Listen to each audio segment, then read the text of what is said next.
Hello everyone, welcome. Everyone is here. What is going on? Absolute craziness. Welcome. We are in, I forgot where we are, somewhere around Boston. We'll be doing Boston VFR 2 today, and I decided to take a nap in the afternoon. That's a good decision, but then I decided to sleep a bit longer and was running a bit late with everything. That was a bad decision. Yeah, that's what we are doing. That's the route we were trying to do last time, but we ran out of time, so we're just doing pattern at Kilo Alpha Charlie Kili. And today we'll go to Kilo Oscar Quebec uniform, but I will read the whole flight description anyway. So, I usually take 1 hour to prepare the stream, like half an hour is getting all the hardware out, and under half hour is getting all the software out, and today I took only 40 minutes to do that, and it went a bit wild. At the end there, I surprised Chew with the birds and no guitar. He was out his element. Let me welcome everyone. And that's what to do. Alright. What it do? Chewy, here's your shout out. Welcome. Great to have you. I hear birds. Yeah, the birds. You're early. I mean, I was late with the guitars, and we always have birds as background for the guitar. I absolutely love them. Hey Nicotine, welcome. We're pretty fine. And Nicotine, I think you're the one who recommended me the lockable wheels for the chair. I actually got them, so today is the first day. That's why my head is clipping because it's a bit higher now. Sticky Marty, welcome. Actually, oh, there you are. That zombie, welcome. Alright, let's just chilling on lunch break. The starting screen looks fire. Cat, you're cute. Yeah, I really like the opening screen, and it's actually one of the stock one in the stream elements. I just grabbed some template and I absolutely love it, so I think we're going to stick with it for quite a while. 10 minutes empty landing, welcome. 07. Yes, stream elements is there. Right, what's going on? Pretty well. And whoa.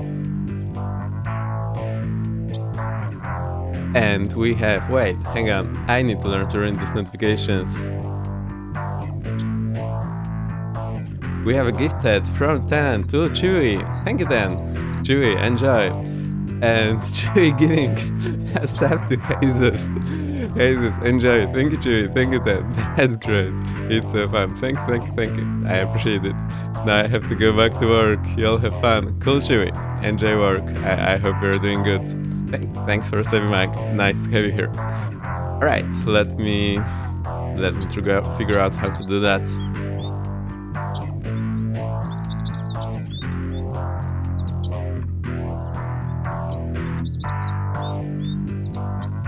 So the walls in the chair put me a bit higher, which is good because you see the more of me. Sticky Marty, here's a shoutout, and I think we had 10 shoutout as well. There you go. These are the automatic ones, so when you come in the chat, they come up for you. I like it. But because the chair is a bit higher, now my head is clipping sometimes.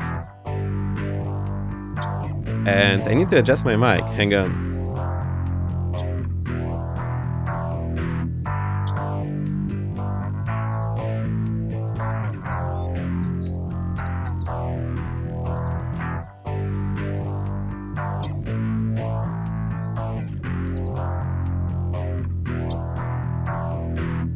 Alright, I think that's gonna work for now. I think I'll maybe need to adjust it in a moment anyway. Right, stop the guitar. Let's get the music and let's put the birds to sleep so they don't confuse anyone anymore.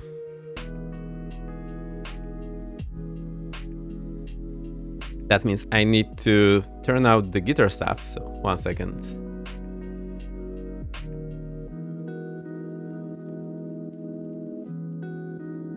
Right, that was easy. Having the lockable wheels, I think will improve stuff now. Also, I decided to put my phone just next to one of the monitor cables, and all my monitors started going wild during the intro. I hope it didn't interrupt anything. Alright, so we are here. That's Nantucket, and we are going somewhere around here, I believe. We'll check in a moment. I already put the routine. So we're going to... How do I even read that? Phone set. Let's stay at that. Then here's your shoutout. Welcome. And there is Boston Center today, so we don't need to wait for them. Also, I have planned waiting for them, so it will take a moment together. We need to put the flight in here, and they recommended to do the flight via the VFR, so we can also start using some radio navigation. And all right, let's put that in. I'll show you what's there in the description. A skill of a Charlie. Okay, that guy is a clown. Yeah, we all love him. He's such a good clown. Not really. No, don't worry. You are doing great. It's fine. I love watching the streams.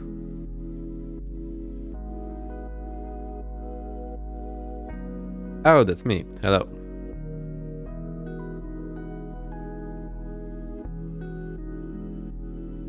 So we put the route here, and that should be it. But they recommend the flight to do the flight something like Hang on. How do I do that? Now it works. Something like this. Oh no, that absolutely broke everything. Alright, but they also want to put the VR in the middle. Yay, it worked. It clipped the VR, so that's great.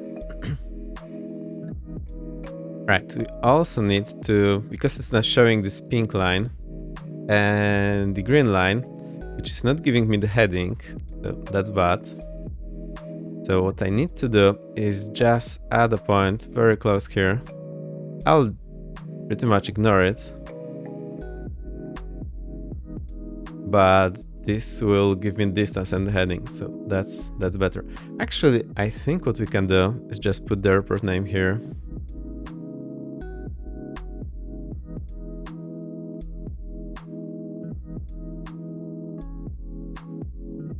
Alright, maybe I should report this to Navigraph then in VFR mode. It would be nice to have those legs as well. Alright, so that's a little workaround.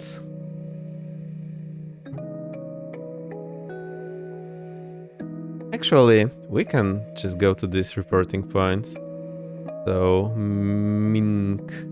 Let's edit that. It will be easier to read. Yay, great. Right, so that's our route. I will also paste this in the chat. I mean, in the chat command.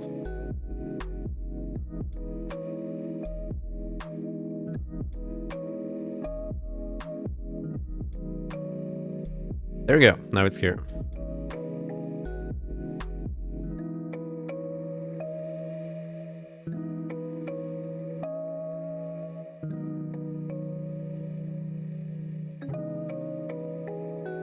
Right, and I didn't open the browser where I usually have it, so give me a moment, I'll open it. And also I have rotated the aircraft, so we are sitting at the T. So it usually spawns the other way around, and we learned last time from our US pilots that there are, well, you're supposed to stand like this, first of all. Actually, we need to be a bit forward. I think that's better. Yeah, and there are tie-down points here at the end of the T, so that's super useful info.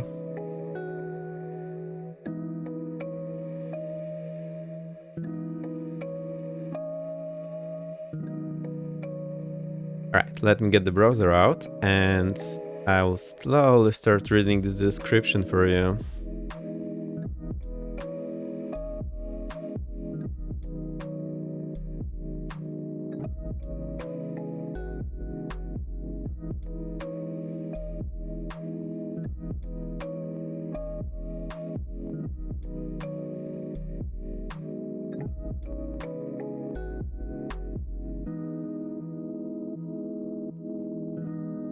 So, first things first, we have the VATSIM, and we can actually log into VATSIM first.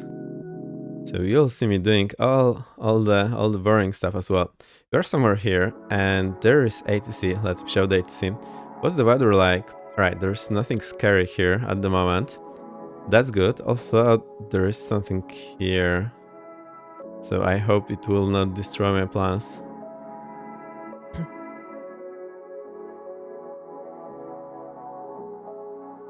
And we are basically going to this area, I believe. Cool, I'll get the pilot out and we can slowly start going. I mean, reading.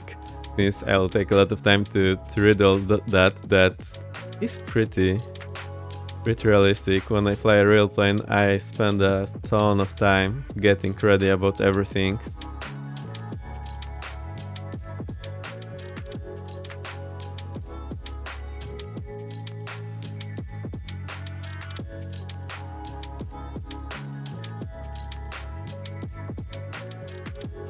Right, so my 1 hour usually preparing for the stream is actually what I need to get all the software out for you.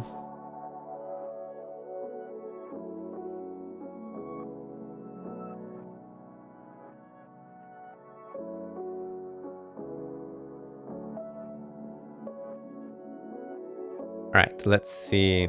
Alright, this seems to be all working. So we can go and connect to VATSIM. We are November 225 Victor X-ray.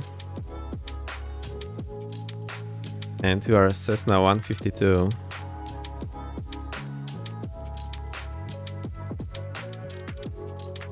And we can go connect.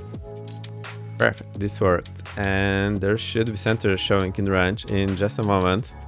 I hope it actually works, unless they're already out. Okay, yeah, there we go. Now it's here. Great stuff. We can also file the flight plan, so that's gonna be VFR. I will actually copy this over from Navigraph. And they say the flight plan is optional for the VFR, but it helps everyone if you take your time and file this. And then basically ATC has a better idea of what you are doing.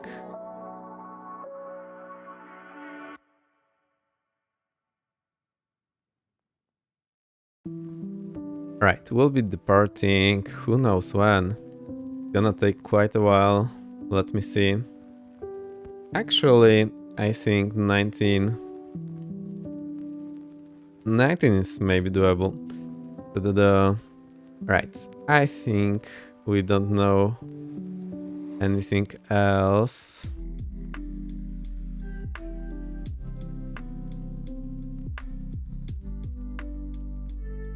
Right, that's still we still need to prepare the flight. No remarks here. Actually, we can put the remark that this is Boston Wings, or just Wings VFR 2.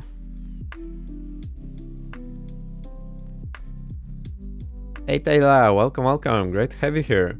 You're getting for the flight, it will take forever, and Taylor is first, redeeming the first, well done. Good stuff. Right, let's have a look here, the total distance. Where can I see the total distance? Oh, there it is, 77 miles. And we'll be going around 80 miles, 80 knots. So this will take about an hour. Party. That's right, Taylor. So 80. Now we're going to the east. So let's do 3,500.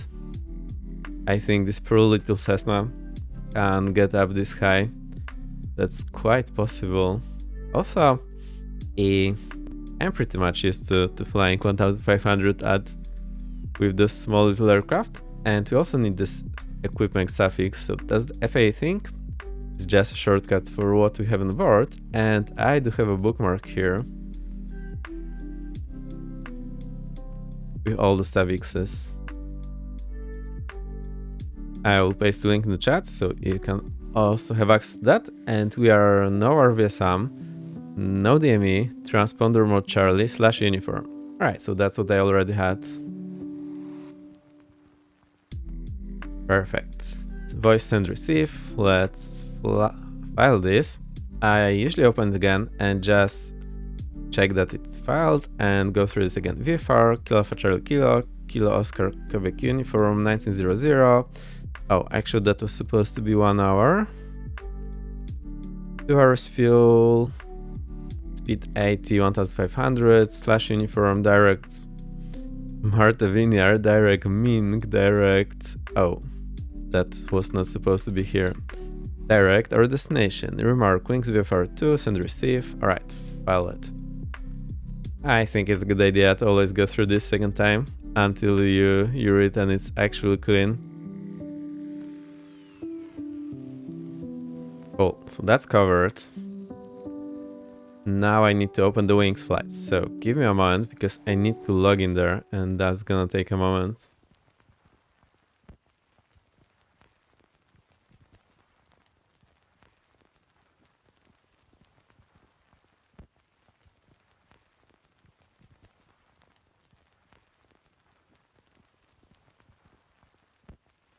So what happens here is that you have those wing flights, but to go into the details, you need to log in. And if you don't have the account, you can always create it here. They need to approve it, so it takes a while for them to approve it. So that's the reason you can't get in. It took me a while to figure this out. It's not written very explicitly here. So I hope this helps someone. So give me a moment. I will sign in into VATSIM and then we can read that.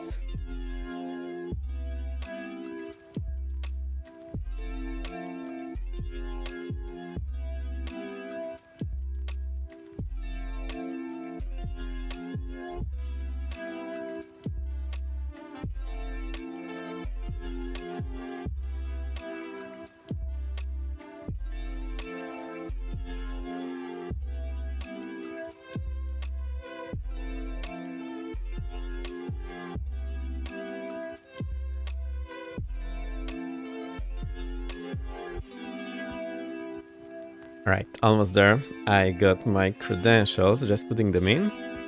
And you should be able to read that in just a second. Perfect, it worked.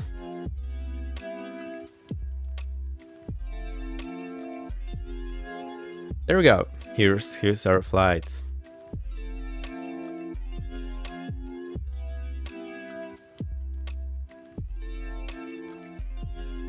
Cool.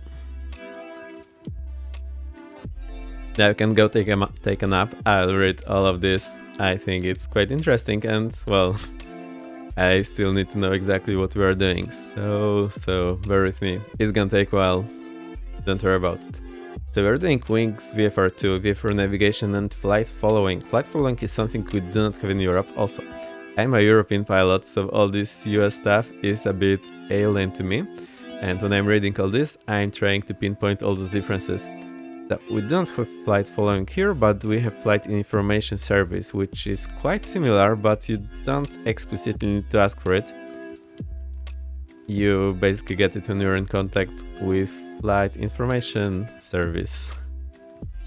Flight information, yeah, that's what they are called. Right, so summary, in the second flight, it's time to fly somewhere. We'll put the skills we learn the traffic patterns to work in a VFR flight from Nantucket to onset.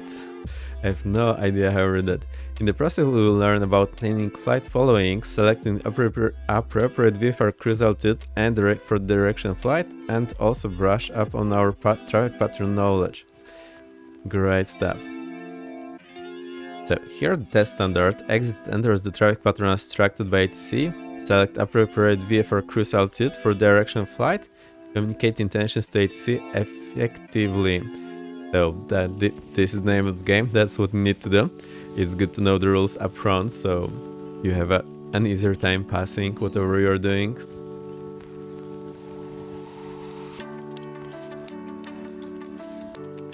Suggested aircraft, slow piston. I mean, our aircraft is probably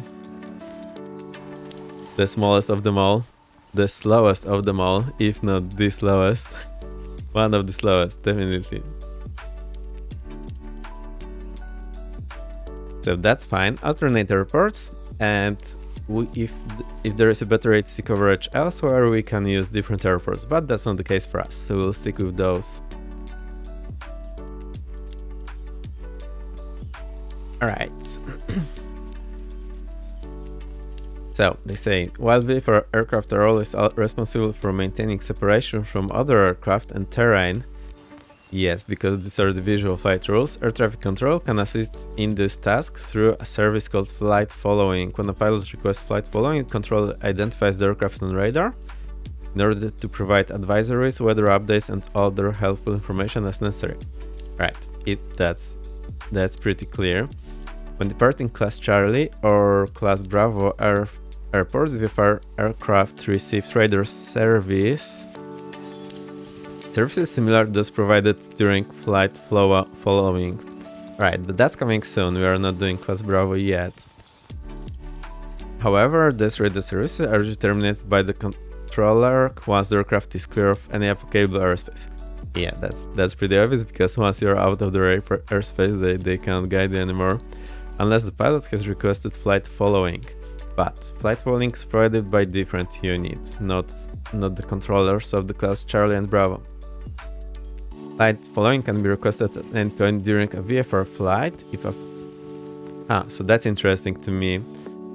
I think at any point except when you are in the class Charlie and Bravo, because those guys, they give you air traffic control service or radar service, and flight following is when you are not under those. So I think that means anytime when you're not under air traffic control service.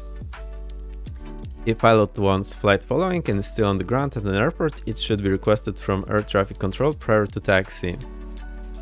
Okay, so this is slightly confusing to me because I'm used to how we have it in Europe. We have the flight information service provided by the flight information service.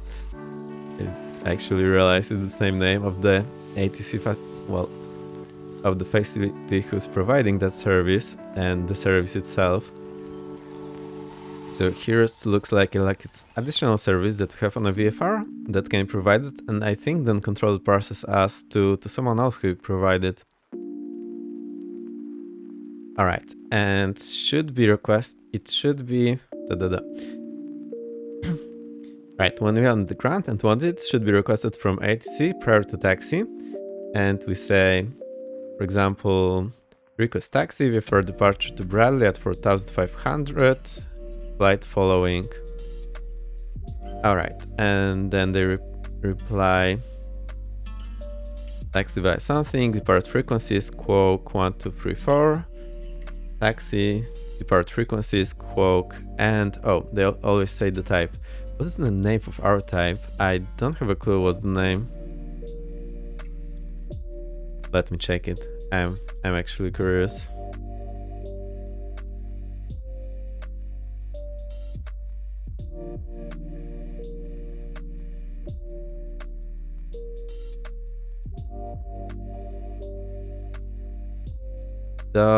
Does it say the name? There's no 152. I don't think it has a name. Meow! Meow! Nickdane! Thank you for the gifted. And another gifted. Whoa, Nickdane. Thank you. Tyler, enjoy. Sticky Murty, enjoy. You have been given this up by Nickdane. Thank you, Nickdane. I do appreciate it. That's very nice of you. Thank you. Right, so I think this aircraft legit doesn't have a name, it's just Cessna 152. There is the Arabat. Thank you, Nickdane. And it doesn't have a name, it's a name of its own. That's interesting because the 172 is the Skyhawk and pretty much every other one has the name except for the 150 series. Right. If pilot has already departed an airport or is departing from untoward airport, flight following might be requested in the air. The pilot should contact the relevant approach or center controller. So that's VATSIM specific. In real life, I think you contact someone else who is basically equivalent of our European Flight Information Service. Will radar identify the aircraft in order to begin providing flight following. For example, legendary stuff, Nicodean. That's true. Let me actually check who provides flight following.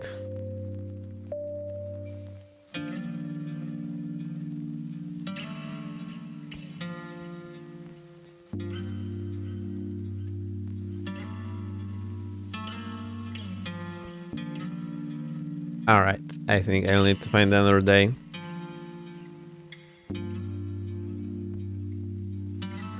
But basically, if you're in airspace class Golf, you are not under any ATC as such, and you still need to talk to someone. So I believe there is flight information service probably also in the US who's giving you the flight following, but in Europe it's pretty much by default, and I believe in the US it's pretty much on the request, so the other way around.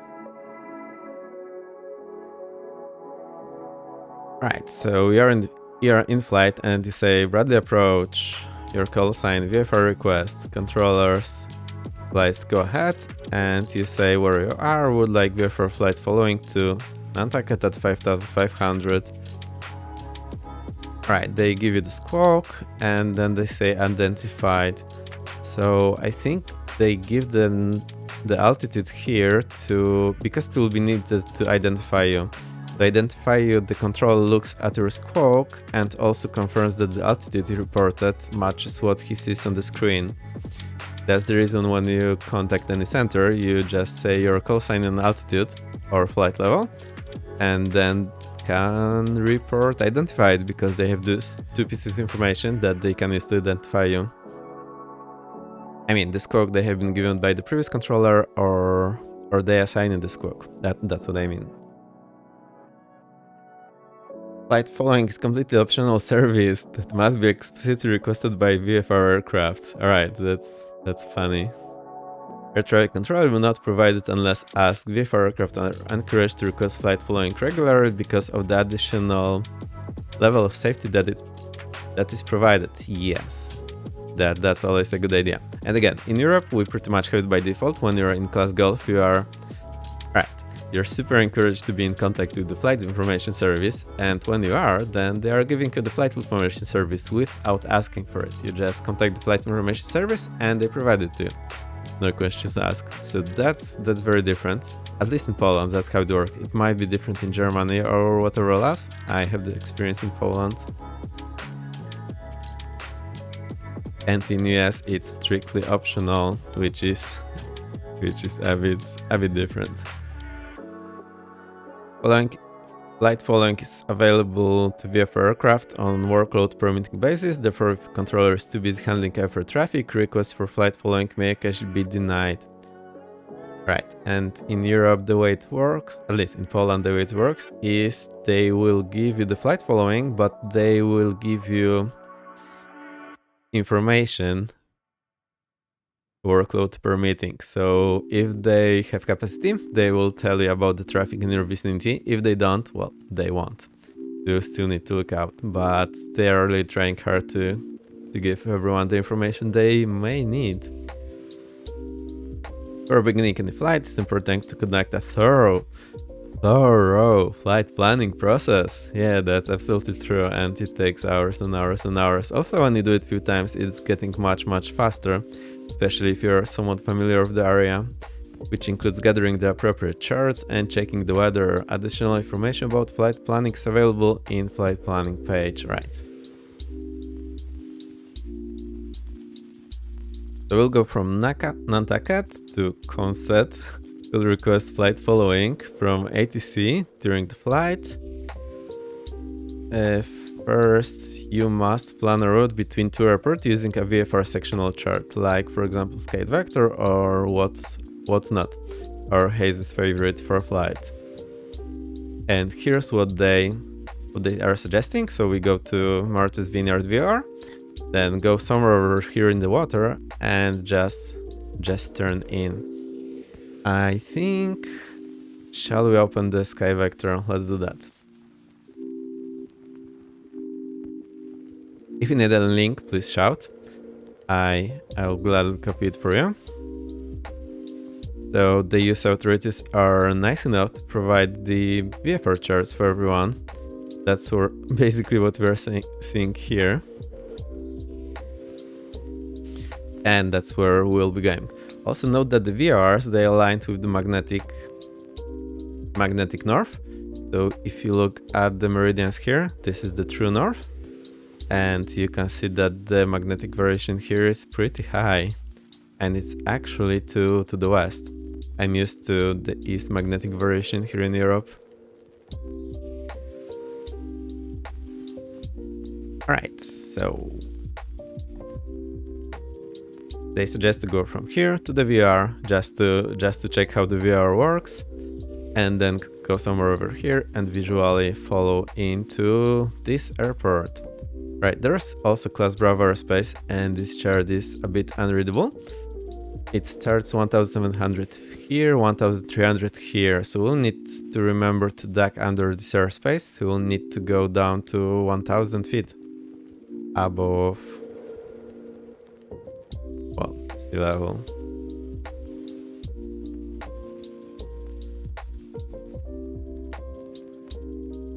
These charts are packed with information.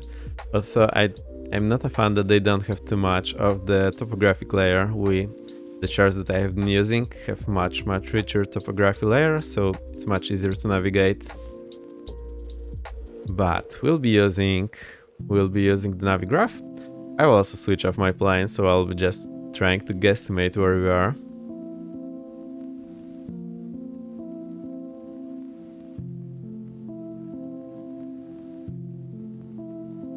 I wonder, shall I hide it?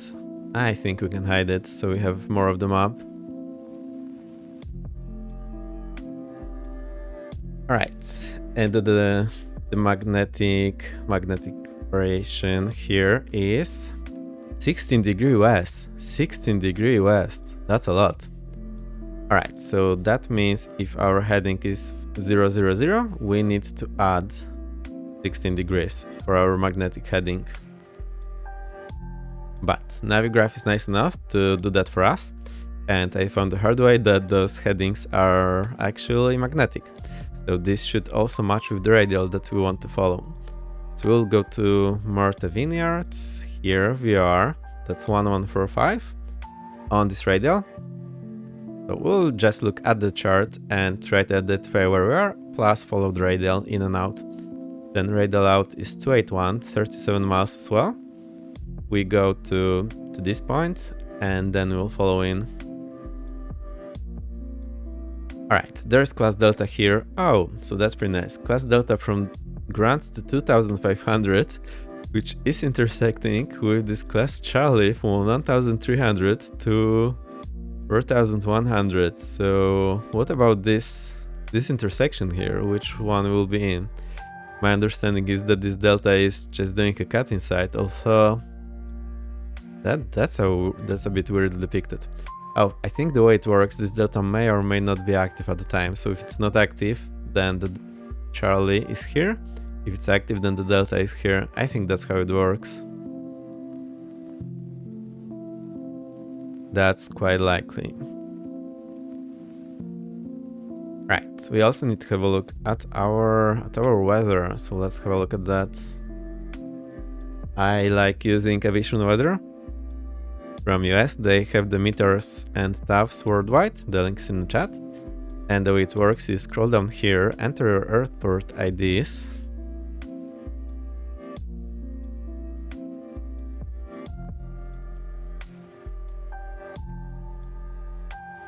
Right, you can separate them with a comma. I usually choose few hours of the meters and always include TAF if possible.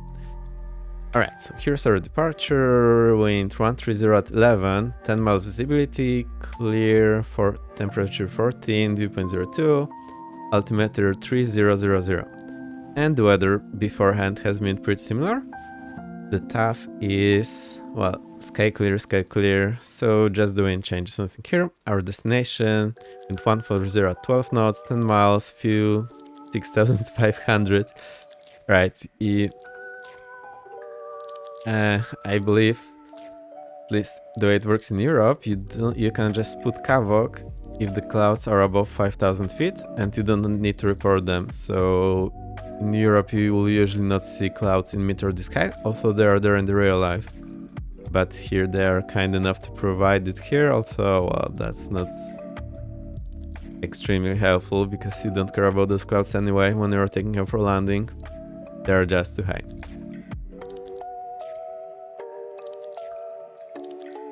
Alright, so 140, 130.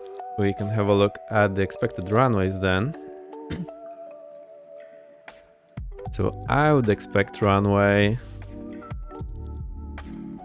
either 15 or 06, depending on what they give us for the departure. And for landing, we have been here in Nantucket already, so I'm familiar with the area. The arrival, well, not so much. I think we'll go for the runway 16 in that case, so that's what I would expect. And there's the runway 16, there are the taxiways. Here's Alpha, Alpha 1, Alpha, Alpha 2, Alpha, and the apron.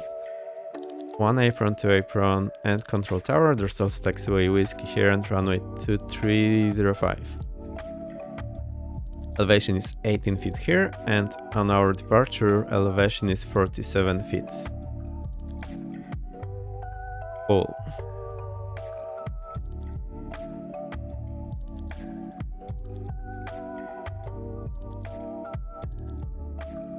Back to the reading.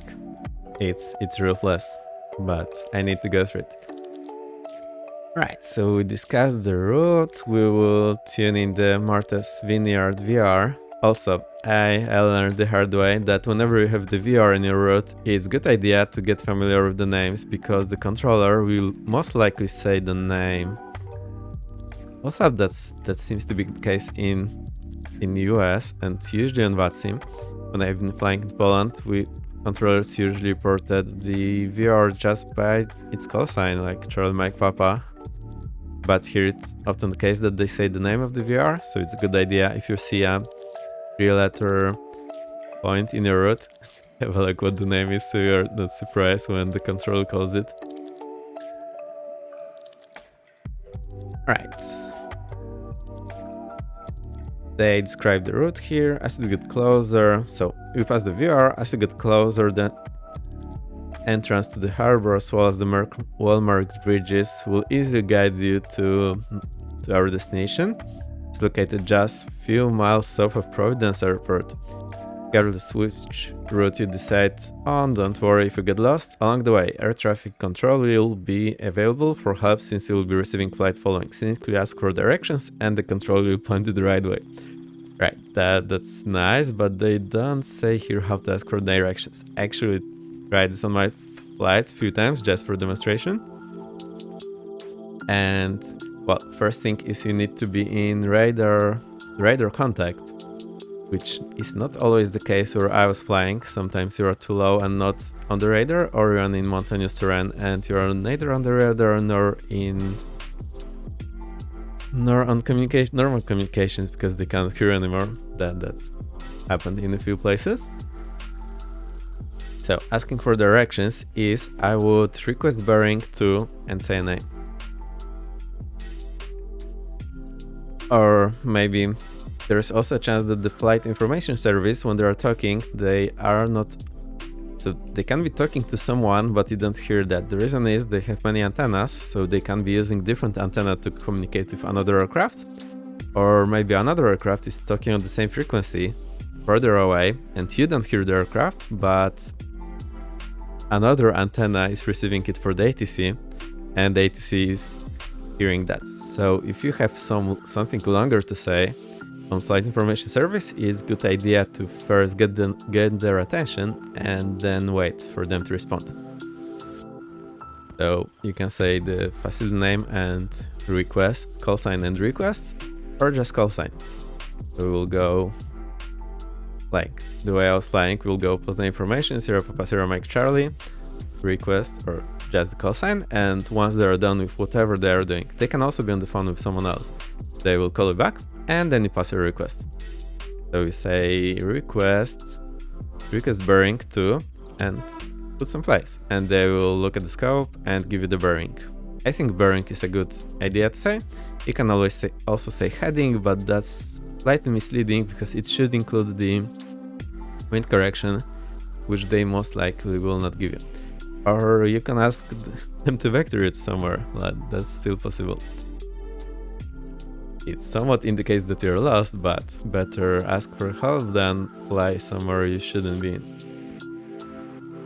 in. So we'll do that, just for practice. I will try to ask them for a bearing to somewhere and see what happens. Right, last decision to make before flying is choosing a cruising altitude. When VFR above 3000 AGL. Oh, when VFR flying above 3000 AGL, your cruising altitude must be at altitudes on the thousands plus 500 feet. But it's only above 3000 AGL, so above the ground level. And remember that the ground level is changing along the flight. It might be different depending on where you are at. And for flights eastbound, we fly at an odd altitude plus 500, so like 7,500, 11,500. For westbound, even plus 500, like 8,500, 12,500. Because it's westbound, oh, it's westbound, not eastbound, we need to cruise at even plus 500 feet. Alright, so even though we are below 3000 feet AGL, we can still do that. So let's fix that. And also I will change the departure time. We'll just put 2500. Still not required, but we can adhere to those rules. I need to remember that actually only applies above 3000 feet AGL. I actually forgot about that. Right, go flying. So that was the theory. Now here's what we'll do. Is that all that information, you're ready to begin flying. Start on the ramp, at Nantucket, contact ATC in order to request taxi. Also, I need to remember I don't ask for the clearance like in Europe, which I just request taxi. Taxi instructions for a VFR flight to Kilo Oscar Quebec uniform with flight following. Like Wings VFR 1, there's no need to file a flight plan, but you can always do that. It will help everyone because whatever you're trying to say, they can also read that. So I think that's a lot of help to the ATC. Here in Europe, it's really recommended to do that. Start a taxi normally. When issued a takeoff clearance, you may be given additional restrictions on how to exit the airspace, which can include straight out departure approved, left down departure approved, fly runway heading, right crossing departure approved. So basically, which part of the pattern we will leave for the flight. Should you receive a departure instruction that corresponds to a leg? Hey Falco, welcome. We are doing the VATSIM VFR Flight 2 from the Boston. So I'm just reading through all the things here and getting the flight plan ready. We are flying this little low beam, so it will be fun. Nice to have you here. Welcome. Alright, where was I? The simple takeoff and begin flying, traffic pattern, as in Wings VFR 1, after establishing yourself on the specified left pattern, continue flying straight until you are clear of the traffic and then begin navigating on your own, while continuing to climb. If you're not seeing specific instruction, you have the discretion to proceed on course at your own discretion. Alright, we can also request certainty of departure, an early turn, or any other clarification if you feel it's valuable for the scenario. Depending how crowded the airspace is, air traffic control may issue a set of vectors or override instructions in order to safely guide you out of the traffic pattern away from the airport.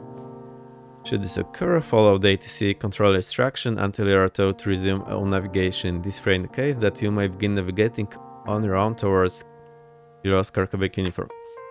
But there is a catch here, since they will do that to clear us from flight path of IFR traffic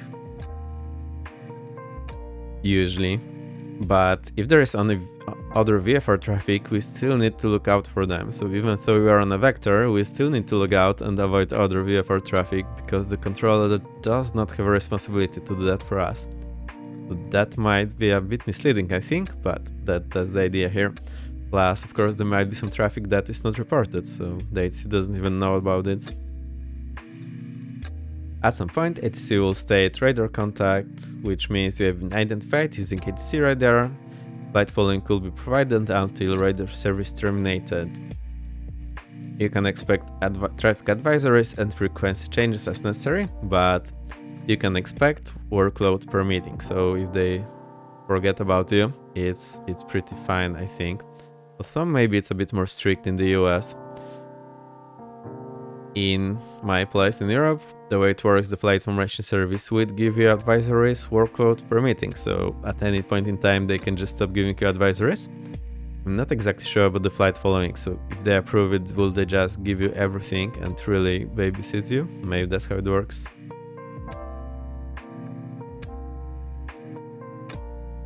Have a navigation altitude, including when to start descending, at your own discretion.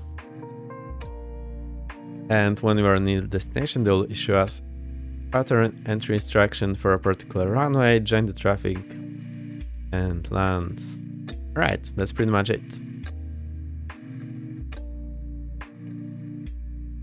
What do I need next? I think I forgot to map my controls, so let's do that.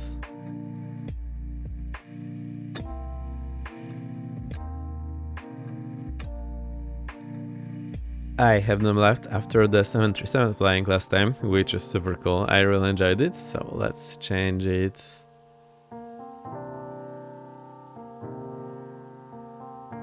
Any questions, please let me know. I'll be very happy to answer to the best of my abilities or point you in the right direction where you can learn this yourself.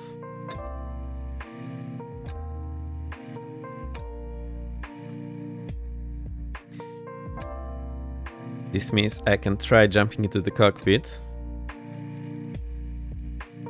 Did that work? I think it worked. Right. I need to lock my chair, so hang on.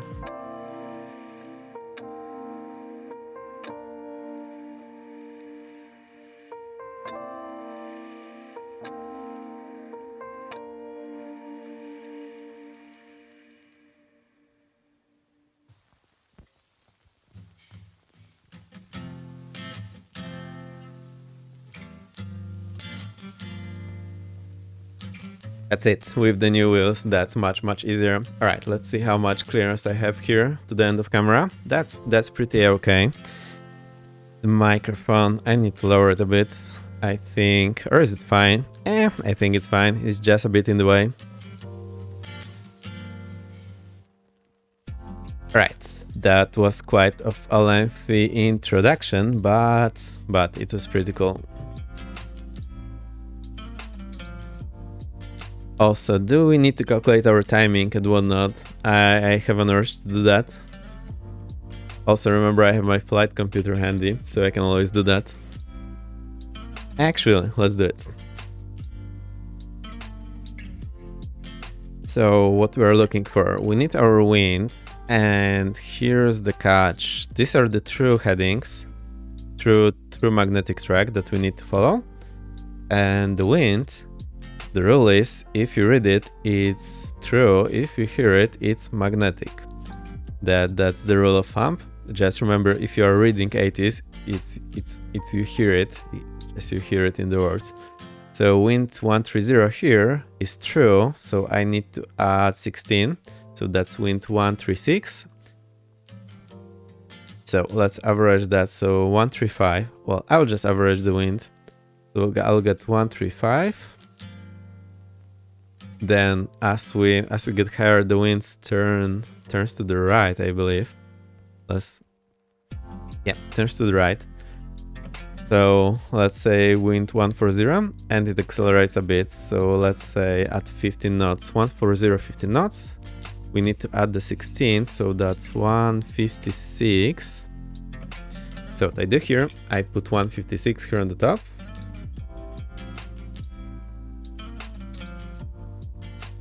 Under the true index, which I know is not true, it's magnetic, but since I'm doing this magnetic, let's do that. Then from the dot up, I will mark 15. And that's it. Awesome. There are instructions here on the top how to do that. So there is a middle dot here that maybe it's not super visible. I just put it in a line and marked up 15 knots. Add the heading magnetic 156, and now we need to have a look at our track. So let's do that.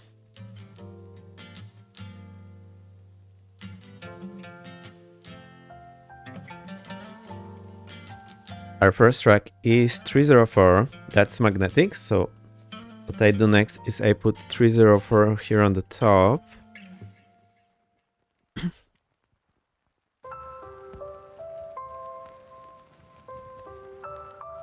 Right, so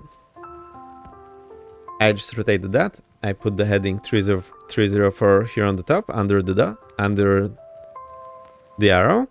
Now the dot rotated, the black dot rotated somewhere, and I need to read the rest of the instructions, which says Slide the wind velocity mark to true airspeed line. So we'll be doing 80 knots, indicate that, which let's say at true will be... There is a rule of thumb that I don't remember. So I'm just putting this dot on the 82 line. So let's say this will be our true airspeed. Shall we maybe fly a bit faster? Nah, let's do it 80 knots. It will be fun. Right, and then here under the dot we can read our ground speed, and here to the side we can read the wind correction. So the wind correction is, well, 6 degrees to the left, and our ground speed will be 97.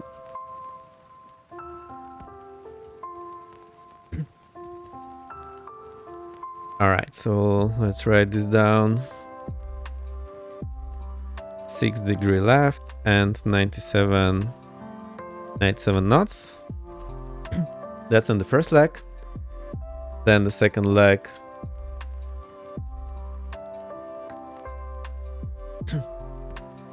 is 281. So I need to put 281 here again on the top and place the dot on the 82, and I read wind correction 9 left and ground speed 90.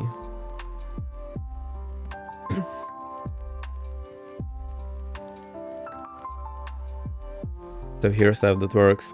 I did rotate that, so I have this magnetic heading under the true index. Remember when we were doing it a bit odd because we were doing it in magnetic, not true. So, well, keep that in mind. And now our dot shows 9 degrees to the left, and the middle dot is here at the 90. So that's 9 to the left and 90 knots.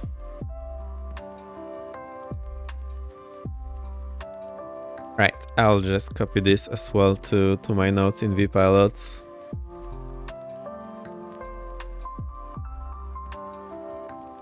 Right, so when we're doing 97 knots, now I go to the other side and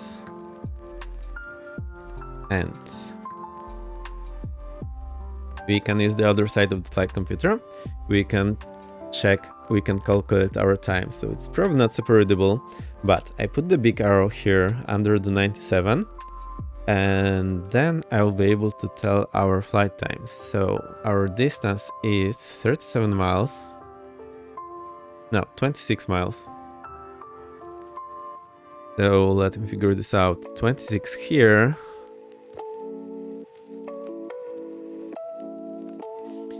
Right, I need to find 26 on the top, and then under it I will read the time. So that's reading 15.5 minutes. So let me show that to you.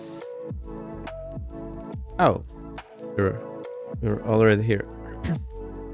So we have the arrow under the airspeed. So the big arrow is under 97. And then on the top, we need to find our distance, 26. And here on the bottom, we can read the time. So that was 15.5 minutes. So I will note this down.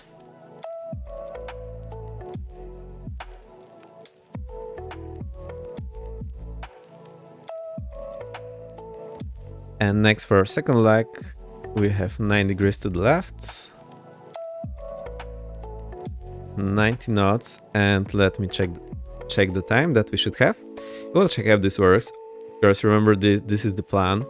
It's using all the planning data, so the reality might be slightly different. Alright, and our distance is 37 miles. So I need to find 37 here, and this gives me 2450, give or take.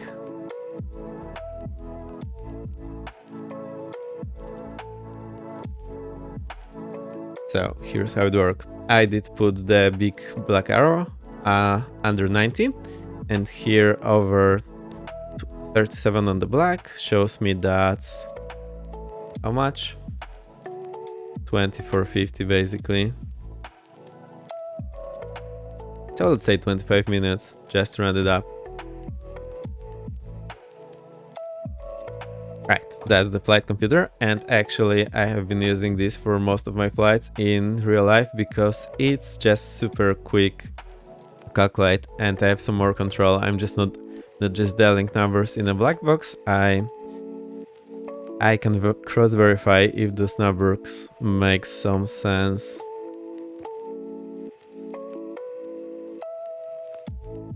Right, last leg we'll do is just following visually. So actually, let's calculate that. Although we probably will not be timing because we'll be maneuvering and whatnot. So that's heading 16, magnetic. Try to always remember if it's magnetic or true, because that makes all the difference in the world. You can even see that this is aligned with the meridian here, but it's reading 16 degrees, which matches with the magnetic variation that we're having here. So just doing this quickly, put this over 90, so the ground speed is 91 and wind correction is 7 to the right. 7 to the right and 91 knots.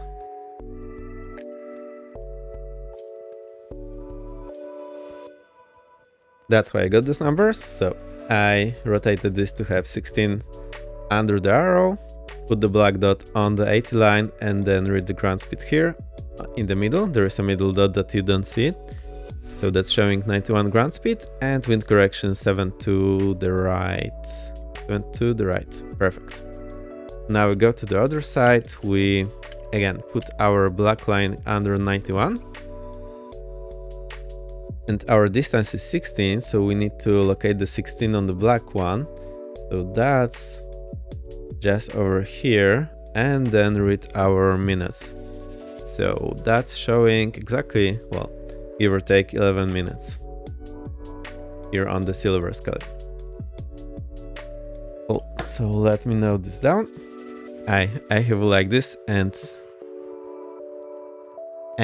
here's the catch.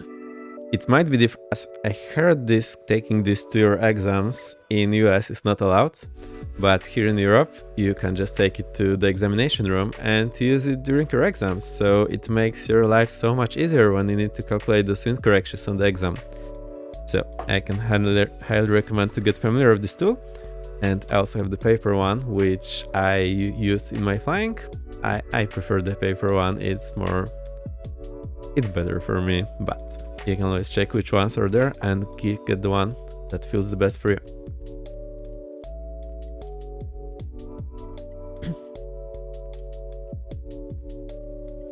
Cool, so we can get the engine running and contact ATC. Great stuff, you are right on time. I'll take a sip of the water. I hope you're doing well. If you are taking a nap, that's fine. At least you will be chilled out during the flight.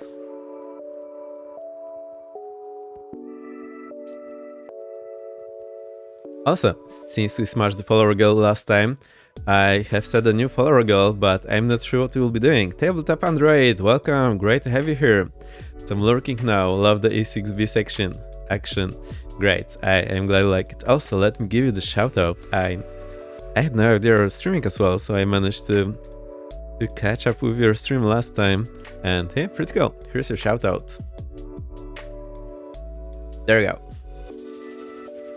Yeah, you can go follow Tabletop Android under Flight Streaming Pilot, and yeah, the E6B comes in many names. The Japan one, I forgot what it's called. It just says big flight computer here. So it's a super cool tool, not very expensive. And there's also this rotary one that I have from Japan.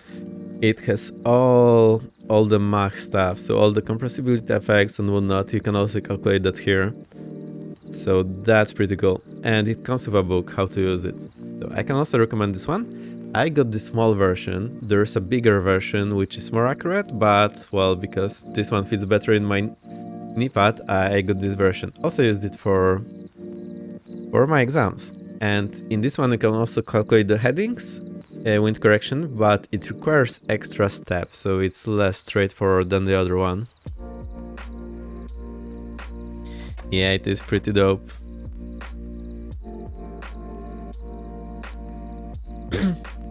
Oh, the shoutout. Yeah, the shoutout is cool. That's done with the Firebot, so if you want, I can always explain how to do that. I think I have exported the setup once and given it to iScene, so that's pretty nice stuff. Also, it does the native Twitch shoutout, so I don't need to type this all in myself. Right.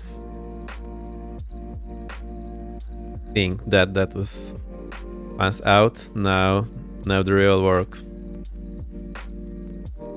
Let's get this aircraft started. Alright, first things first, we need to check our fuel.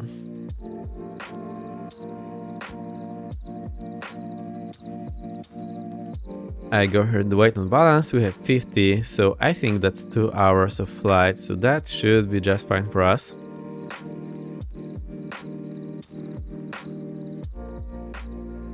The Rotax I have been flying, I use less fuel, although I've been flying Cessna 150 in my PPL and the 8 was using 25 liters per hour, so full tank was 4 hours. There we go. Alright, the fuel selector, we need to switch it on. It's very hard to see here, but it is there, so that's on. Set the parking brakes, so let me see if that works. That works, parking brakes are set. Remember that in the aircraft you need to step on the toes and then pull the parking brake, because it's just locking the pressure in the system. It doesn't work like your handbrake in a car, which means if you don't press hard enough, the pressure locked will not be much, so do remember about that.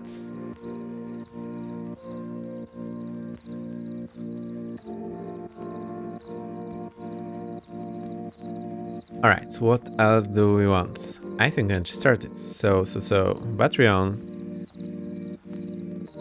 nav on, beacon. What's up with the beacon? Oh, it was using the one from the Bravo. Beacon on. Let's have a look around. Joe is there in the back, so Joe is safe today. That's great.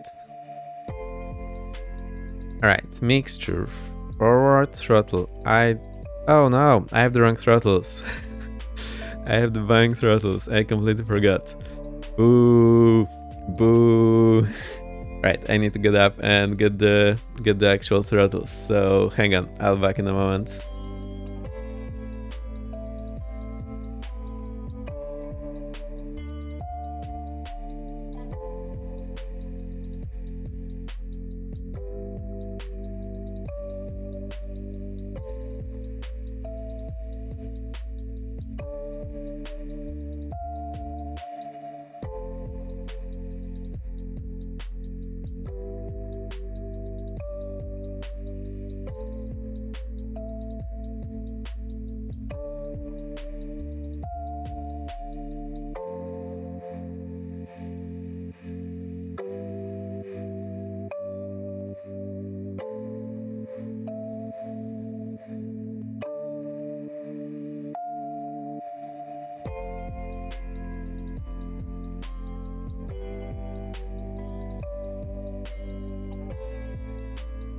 Alright, I'm back, but we are not done yet. I need to get the throttles out. I'm using the Honeycomb Bravo, which I can really recommend. It's super nice.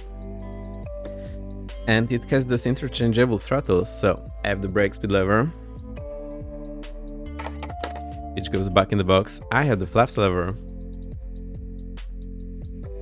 which goes back in the box. And then I have the throttle levers.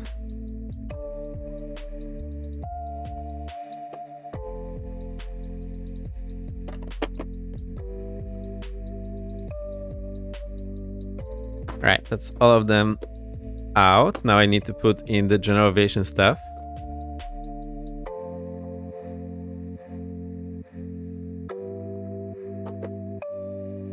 So they come in this nice box, and they're all living here. Boo, there you go. So we have the left throttle with the red button, which I do not need in the Cessna. Also, my setup is always ready for the twin engine flying, which, you know, I absolutely love another. We have the second throttle.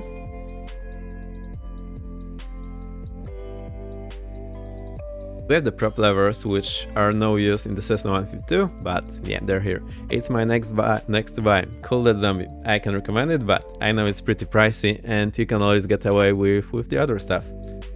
Actually, the old Logitech Cytec throttles are pretty good. I can also recommend them, and they're super cheap, so getting two of them to have the 6 lever is also a good option. And since I have them, I have those 3 levers under my Bravo, and they're acting as the parking brake or the cowl flaps. I can show you. Look. We go here to the control options, and this guy is basically upside down, sticked to the Bravo underside, and I use it as parking brake lever and to cowl flaps lever, and I have configured it actually here in the sim to do that. And that's it. So you can just screenshot this, and that's how you can configure it to use that. It really helps me because I can just reach for the parking brake lever. That's super nice.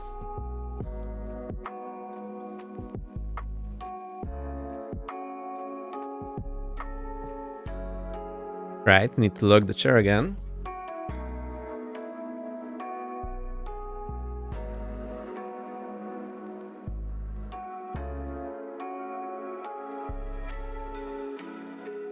So to my surprise, the chair only has 2 lockable wheels. I had to take a few days to learn how to use that, but I think I'm happy. I know how to operate that. And throttle idle, mixture in. Drop is not doing anything, so I'll just keep it in the feather. Our trim, alright, trim is working. I'll put it to... Oh, it's not working anymore.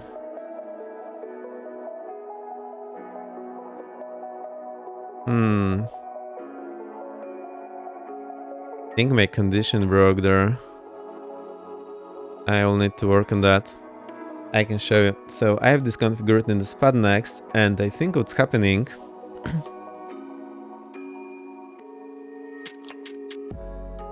So I have the condition to only go up if it's below...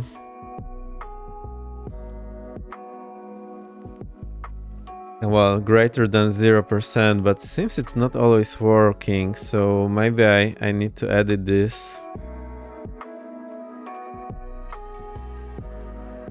So I'll just remove that guy. Seems to be causing trouble. And similarly for the other way.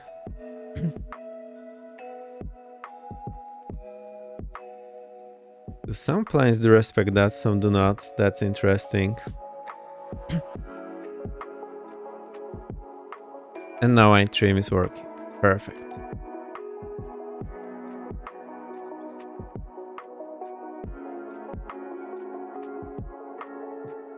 Alright, we'll prime it, let's say 3 times. So unmute the sim, it has been muted all along. Da-da-da. Magnetos to both, step on the brakes, clear prop, and start. It started, amazing. Alternator on, all pressure is rising. I can realize the brakes, and I want my thingies. So, transponder standby. Raises are already on, and we can tune in the center 134.7. 1347.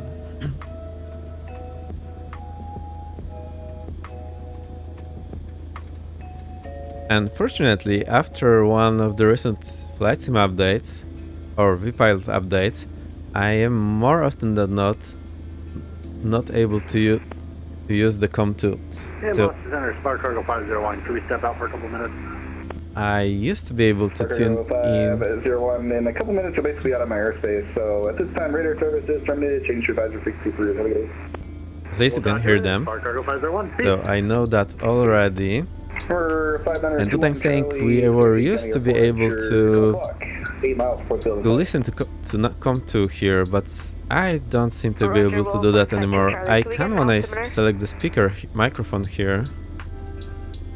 So look, it switches here, but I'm not able to listen to the two of them at the same time, which is super weird. That used to work, it doesn't work anymore. And oh, now it works. Can we get runway 10 if possible? So I need to click this both. Oh, so I was missing something then. When I click this both, we can also receive on the COM2. Roger, will do.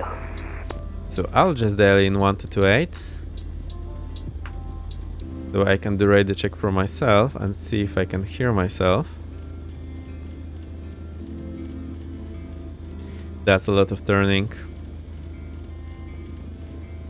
Number 21 Charlie Airport, now it's about 11 o'clock and 4 miles. And 1228 on the COM2.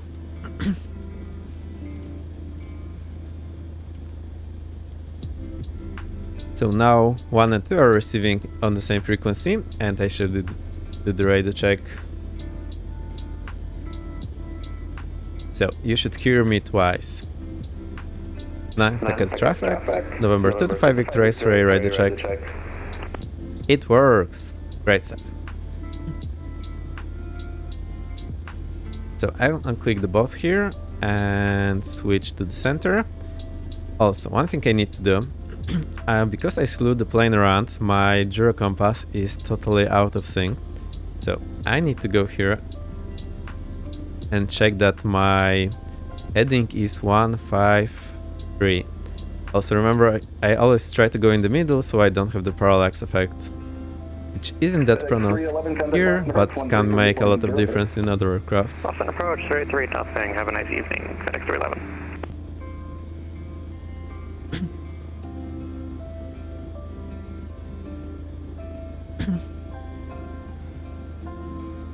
Right, 153, and I need to tune in the Marta Vineyard, which is 1145. Boston Center, November 592 and Charlie is midfield. 1145. 21 Charlie, wind 0406, runway. I think we'll also tune in 1156 for later on. Clear land 2 and Charlie. 1156. And have the same on the COM2, so 1156 on the NAV2, sorry. And 1145. Right, these are ready. Now our inbound radial, well, inbound track is 304, so I'll set 304 on NAV2.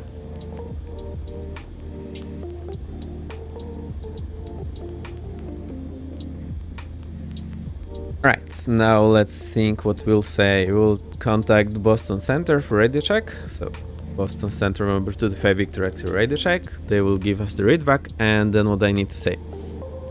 I need to say at Nantucket request. Well, at Nantucket, let's say. How do we give our position? That's not us.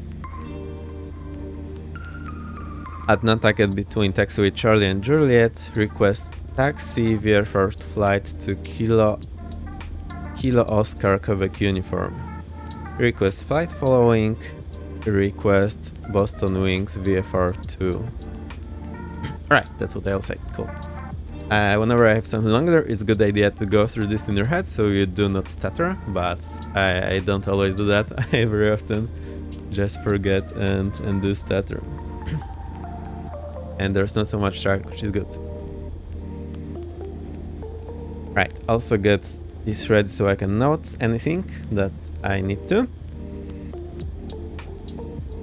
And have the airport diagram handy so I can look and my notes will make a bit more sense.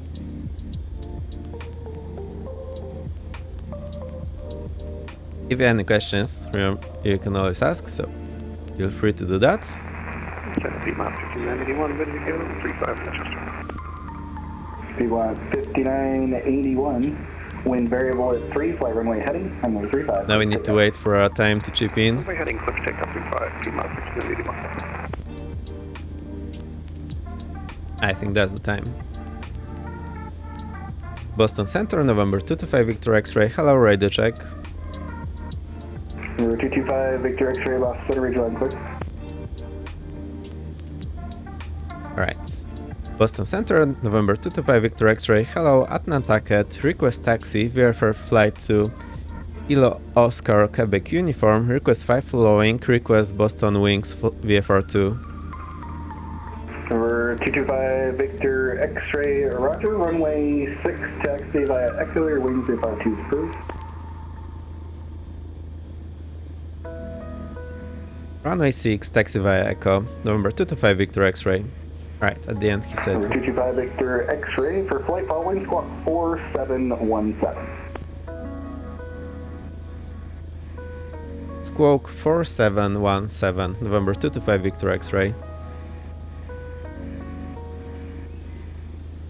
Right, I hit the B for the altimeter, it's showing 3000, 4717. 21 Charlie, taxi the ramp, remain this frequency. Remember, when you change the squawk in this kind of instrument, always go to standby so you do not send all the signals out. Number 21 Charlie, not a problem. Turn left on Bravo and hold short runway 10, advise and ready. Alright. Left Bravo, hold 10, will advise 2 Charlie. Next light on.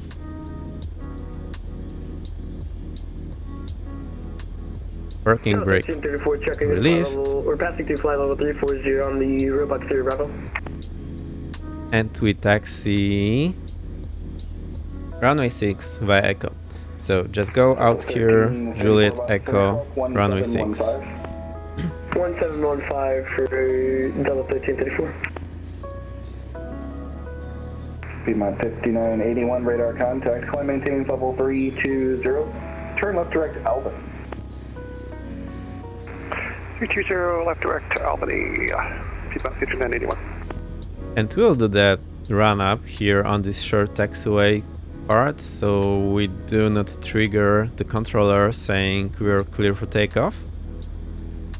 So here in this short taxiway span, I'll do the run up.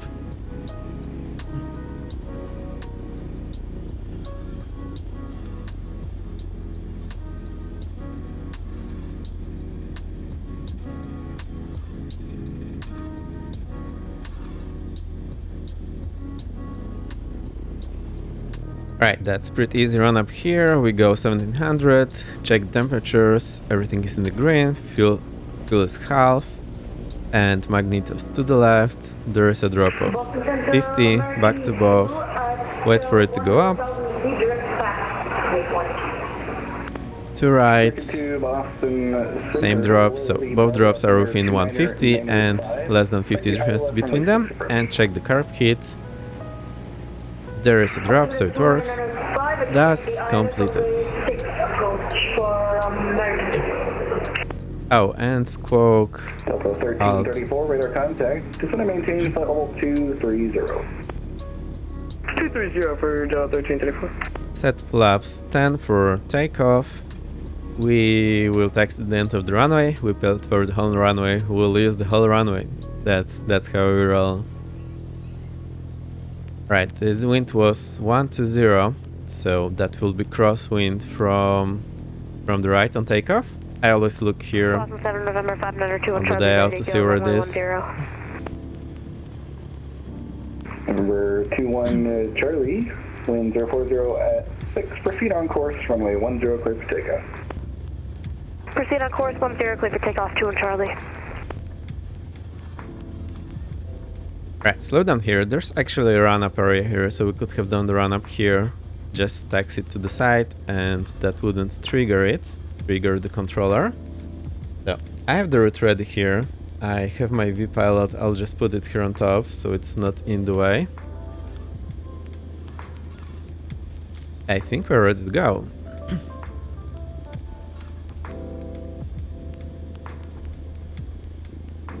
I'll say holding point runways.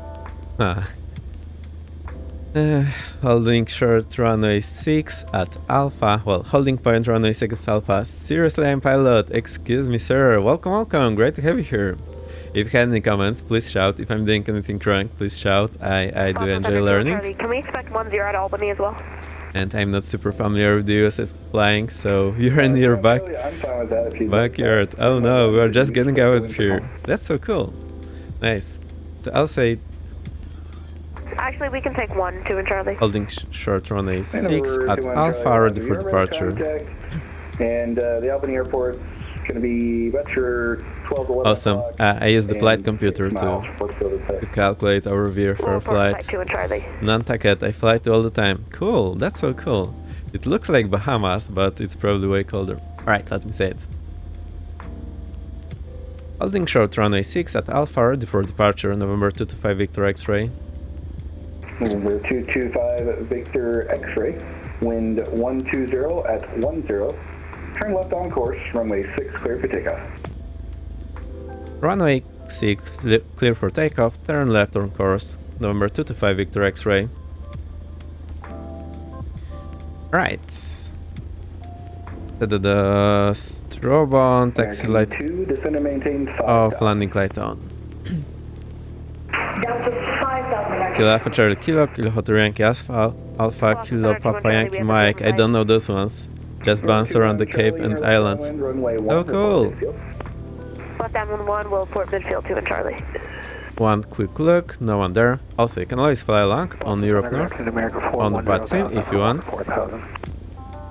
American 4, Boston Center, climb maintain level 280. 280. We did traffic patterns here last time and it's pretty nice area, not gonna lie. Right, I'll need rudder to the left and aileron to the right for the crosswind. Right, throttle forward, RPM in the green, engine instruments in the green, airspeed alive.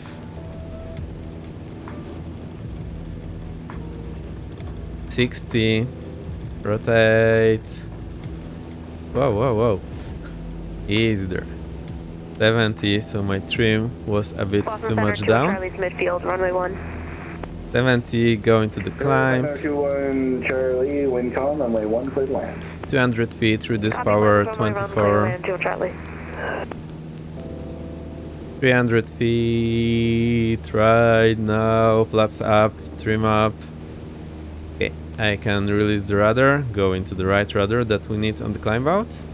Requesting lower for Delta 1334. And the VR is not receiving. Ooh. 1334, descend via the Robux 3 arrival, runway 4 right. 500 feet, so we can turn crosswind, and we'll just depart from the second turn, which US people call crosswind to downwind turn. 90 yearly Meyer space. Newark centers offline, radar service terminated for change for pay. OD confirmation. Piedmont 5981, proceed direct to Lansing. Right, we will start the clock. Let's wait for it again for Piedmont 5981. Piedmont 5981 to Lansing, Delta November Yankee. Delta November Yankee, Roger, Piedmont 5981. We're climbing 2500, that's what I filed, and let me look at my notes. Right, that's 6 left, so 304 less 6, that will be 298. 298 is the heading that we need, so we're basically there. I'll reduce the power just a bit. And since the VR is actually receiving, so yeah, so we can follow the VR, that's great.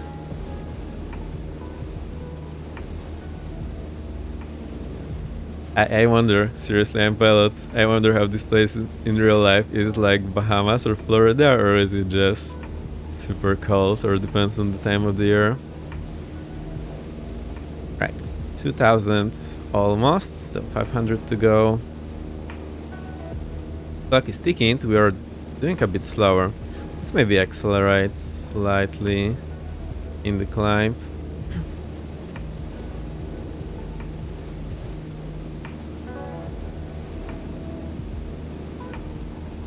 Center 2 and Charlie, clear from runway 1.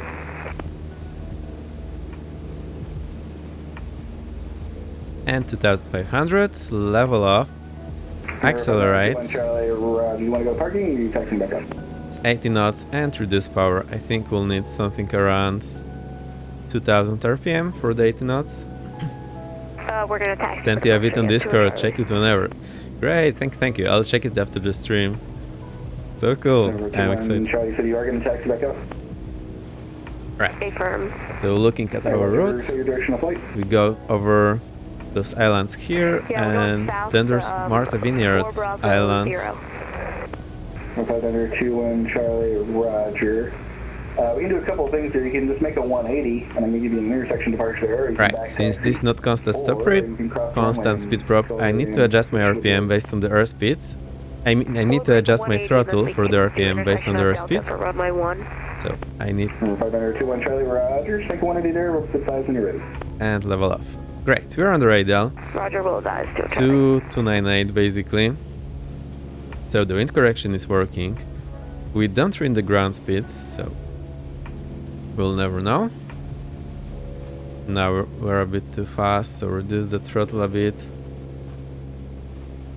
It feels like we're Victor X-ray. Your radar contact 4 miles northwest of the Nantucket Airport. Maintain VFR. maintain VFR November 225 Victor X-ray.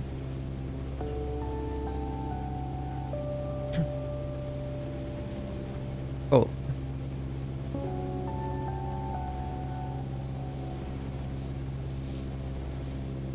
So nice. PPL vibes. Just sitting in this small little bee flying all over. And yeah, the plane is fairly slow. I know it can go pretty fast in here, but well, we didn't used to fly that fast. And I think we are going up and down because of the convection and whatnot. Right, also forget the landing lights off, so that's done. You and I should take some SR-22 at some point. Yeah, I would love to, but you're living on the other side of the pond, and the SR-22 is hella expensive. But yeah, it's a nice aircraft. I've been flying Tecnams in most of my training, the 2002 and 2006. It is circle as well.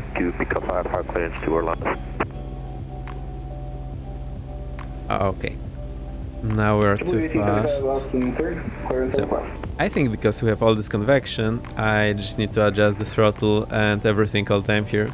If you ever visit here, Massachusetts, we'll be happy to take you up. Cool. If I ever do, I'll let know. Thank you for the offer. That's a nice view. Thank you. Charlie, Cessna 414 Slant Lima at Syracuse. Also, it's so nice to learn another part in the of the world in the scene. Like, I feel whenever I go here, I would feel a bit more familiar with the area. On departure, fly runway heading. So, keeping altitude in this weather, it's not the easiest thing in the world. You can see that my speed is all over the place.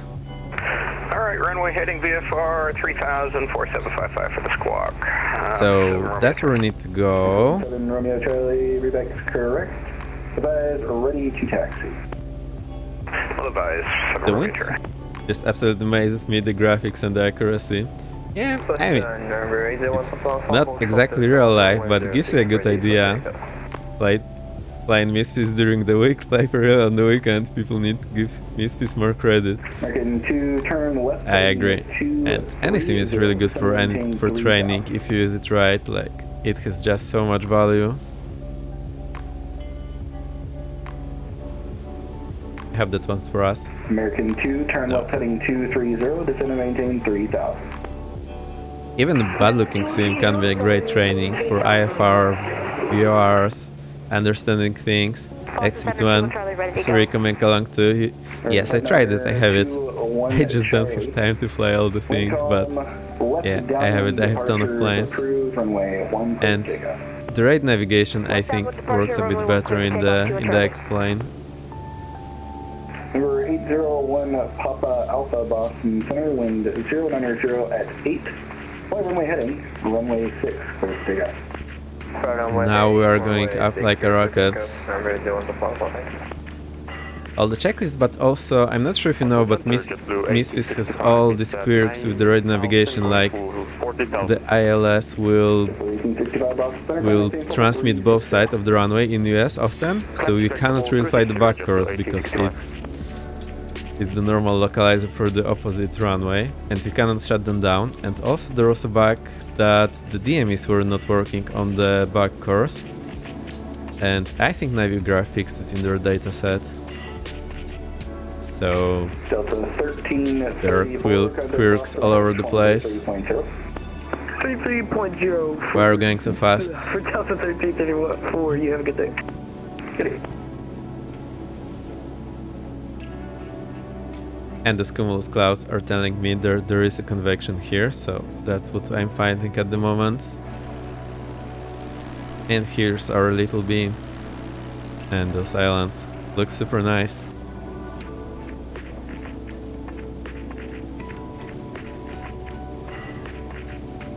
And now we're going down. Boston Center, 7 Romeo Charlie with you at signature. I have the current weather ready to taxi. I noticed that when doing my practice in the SR-22G6, all my flows are there. Yeah, I mean, all sims are great as a training device. That's, I think, a bit underrated, and I do regret now I wasn't using the sim during my VFR training. It would help me a lot.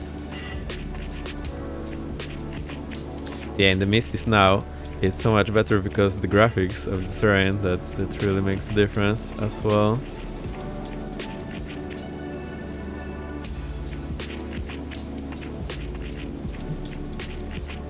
I'm fighting this altitude here, so let's get back there.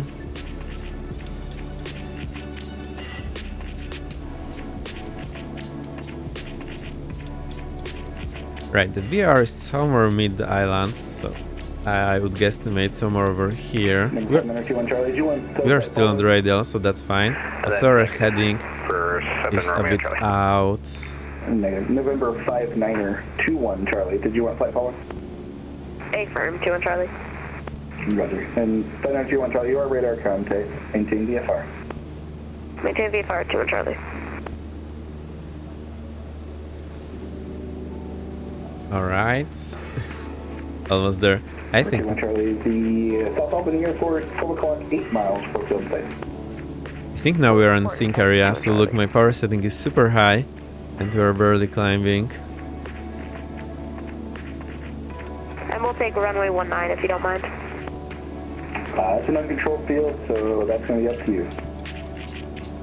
Time is 9 minutes 17, and we calculated it will be 15.5 minutes on the first leg. It's here on the notes. We're 801 Papa Alpha radar contact. Climb maintain 9,000. Turn right heading 120. I have a reroute for you when you're ready. 120, 9,000, and go ahead, sir. We're 801 Papa Alpha. Clears the Boston Logan Airport via direct wound. Fighting all this convection is a bit of a hassle. Direct.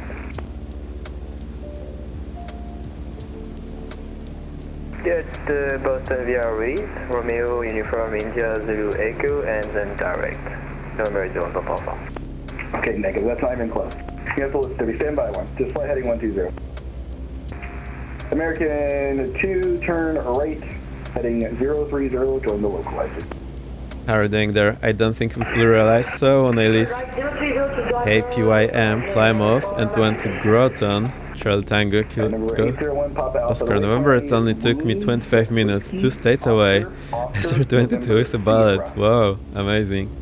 It is a bullet, although in Europe it's a bit cumbersome because we don't have as much paved runways here on the local airports, airfields, so it's often grass runway and they're often short, and the serious struggles there a bit. My town where I grew up, we had only 600 meters runway, so 200 meter grass, not so great for the Cirrus. The Cirrus is designed for the US. Nobody told me he lives in the Netherlands. Good stuff, Cirrus Empire. But other planes do the job here. He wants a carbon cap so badly. Yeah. But I think I like having a IFR capable plane. Flying IFR is just so easy and can get you so far so quickly. Right, we should be 3 minutes to go. Record 2, you're 6 miles from Penna. Maintain 3000 until southwest on the left. We're on the radial, so I'm helping myself out here with this. I'm also looking at the chart. So we are basically this area here is just in front of us. And the VR is like somewhere in the middle. American 2, officer. Oh, I think I see it now. American It should be there. So the wind seems to be totally different now. Short of runway 6, Bradley, ready for departure.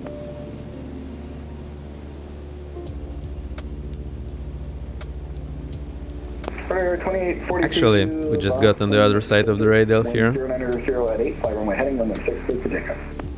Runway 6, clear for takeoff, runway heading, port air 2842. Right, so that's pretty much matching up. I'm a bit fast, I want to tighten knots. Get Blue 18 today, probably looking with that IFR clearance. Blue 1875, you're clear to the Orlando airport via radar vector's jumper as file. Maintain 4000, so 50380. 100% IFRS. Way to go. Just find it so easy to get up in the air, switch to Boston approach and ask for flight following to whatever. Yeah, I agree. But you can still fly VFR in the IFR capable plane. It's just when the things go bad, you have more options. London National via radar vector jumper, then a file, initial 4000. I agree, VFR is cool. Also, I personally, I like just filing the flight plan of what I will be doing and following it more or less. I can deviate a bit, no problem, but I like filing a flight plan so I don't have to talk all the things on the radio. I just say whatever and they know what's in the paper. Pushback on a Tango is approved. Even though it's not mandatory, it saves a lot of hassle talking and conveying your message. No, but being able to punch through clouds, it's the only thing I don't like. Between 2022 to 22 lands like a brick if you're not careful. 20 is very forgiving and floats more. Really? I thought they were basically the same plane. I'm surprised that's the case. I wonder why that is. I think maybe the different profile. Those and the 22 have thinner profile, that would explain it. That's maybe the case. 2842, radar contact. But I know that, that's good info, thank you. Up to 10,000, port air 2842. Center November 427 Romeo Charlie is holding short runway 2. There is someone there, but it might be misfit traffic. 2842, I'm in that, commenting 9,000, and you can proceed direct Putnam. Up to 9,000 and direct Putnam, port air 2842, thank you. There's Marta Vineyard. Calling home short. I don't have the scenery for it today. Romeo Charlie at Syracuse. Number 47, Romeo Charlie, wind 310 at 13. SR-22 has 90 gallons, bigger engine, more useful load, icing fluid, TKS. It's a little more, same frames, but different guts. Cool. Auditory, welcome. Great to have you here. Whoa. We are doing VFR2, fighting the convection. Number 21, Charlie, squawk 4745. 4745. So look, this convection here is super strong right now. I need to pay more attention to what's happening to the plane. I'll show you the route in a second. 921 Charlie, radar contact 5 miles south. So there's Marta Vineyard Airport, just in front of us. That's part of our route, and that's the route we are doing from Nantucket to Marta Vineyard. Then we will go over here and turn to whatever this place is called. Sorry, I always forget. Center up 2365, 8,700, climbing 14,000. 2365, Boston Center, climb maintain level 360. Level 360 to 2365. Right, I'll just zoom this in. 01 Papa Alpha, cross wounds at maintain 7,000. Wounds 7,000, number 01 Papa. Oh, the plane. How are you doing, Auditory? Welcome. 521 Charlie, C. 1 Bravo 1 Airport, it's 12 o'clock. We are doing the VFR2 from Boston, which is really nice series. I actually like it, and since I'm not American pilot. There's few new things to me there, so I like learning this stuff. Altitude by discretion. Also, we did the calculations with the flight computer, and we calculated 15.5 minutes to here, and we did just that in 16.5 minutes, so 1 minute off. Right, so we'll turn. 1956 Boston Center, hold short, runway 6, landing traffic. What's your continue holding 1956? Reset our clock. Start the clock now. Our new heading is 281 Boston Center 2 and minus 9 because we have left correction, so that will be 272. Radar services terminated. 272 and 281 on the VR. Number 2 advisory, and we'll see you soon, 2 and Charlie. So 281 outbound, we follow on the radial, and 272 should be my heading with the wind correction, but it may be off orbit. Also, our gyro drifted already, so let me correct it. Let's go to the middle, read it as 278.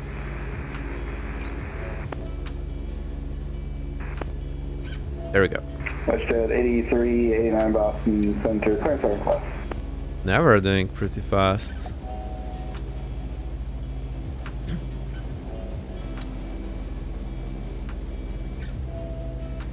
American 1956, runway 6, line up and wait. Alright, I'm fighting this convection like a madman. Right turn, next taxiway, contact ground flight 9. That's when autopilot saves the day, but the autopilot I was flying in the Tecnam had a very hard time in convection. It was actually better for my head to just turn it off and fly manually, because the autopilot was doing like flying like this all the time, which made me feel dizzy a bit. It was just hunting these needles. Right turn and we'll be contact with ground emergency. Right, let's have a look. Our right, there's not much to see, so we just follow. We leave those islands on the right, and we aim for some shore here. 83, 89, cleared civil advisory to copy. But that's not super visible, so we'll focus more on the VR now. Airport, we have the Syracuse 2 departure, radar vector is Watertown, then as filed. Maintain 4000, expect flight 250, Let's check where we are on the radial. Frequency 134.7, squawk. That's where we are. 030. 259, and we want to be 281. Right, so we need to go to the right quite a bit. WestJet 83, 89. Clock is running, speed is okay-ish, our altitude is all over the place. Departure. Oh, I shouldn't be aiming at this thing here. I should be aiming somewhere between this and those islands. 8389, clear to Ottawa Airport via the Syracuse 2 departure. In between this peninsula and the islands. Departure frequency 134.7 and squawk 7030. So, I think the wind is way different than what we had in our readings. Pork and Toasters, welcome, welcome, great to have you here. Here's your shout out. How it's doing, Toaster Airline? I hope your cutlery is all in place. We are flying the VFR 2 from the Boston, from Nantucket, which is just out here, over Martha's Vineyard. We'll go here and then go to whatever this place is called. Onset. And there's a lot of convection, so I'm finding it. We're trying to navigate visually, but we also have the VR handy. But I'm still not on that radial. Down to 200, American 4. And there's a lot of convection here, so I just can't fly straight on level. I'm fighting it all the time.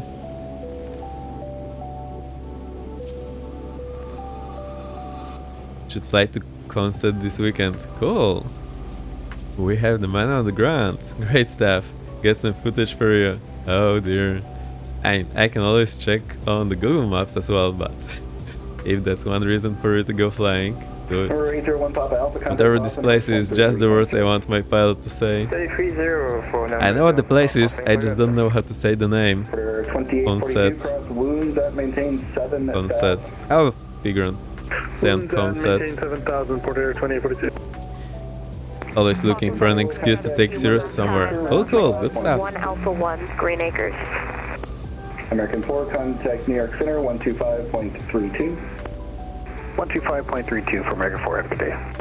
Good day. We also have the Discord. If you want, you can always join. It's not super busy there, but if you have something cool, you can always put there. Whatever this place is. 56, wind 090. I'm sorry, some names are just hard to read. But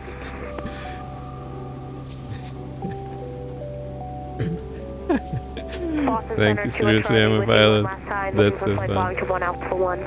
Well, it's a known problem if you're a pilot flying somewhere and you're not familiar with the language. Like, should you even bother trying?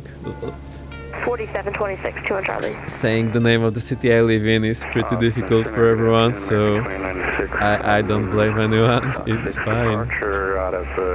You're getting on the VR, so I think we'll be able to go on that heading that I had calculated. Unless you're in the UK, you'll get roasted on the frequency. Well, Worcester Tower. Contact 5 miles south of the 1 Bravo 1 airport, maintain VFR. And say your destination? Looks like we'll be taking runway 33 today. Going to be headed to whatever this place is. I see, like it. That's cool. I think I maybe should pay more attention to the names of the planes I'm flying. Right, I think I should be noting this down then. Lesson learned for today. Note down the names of the places we're going. The 1 Alpha 1 airport. The radar service terminated. Squawk VFR and frequency change for today.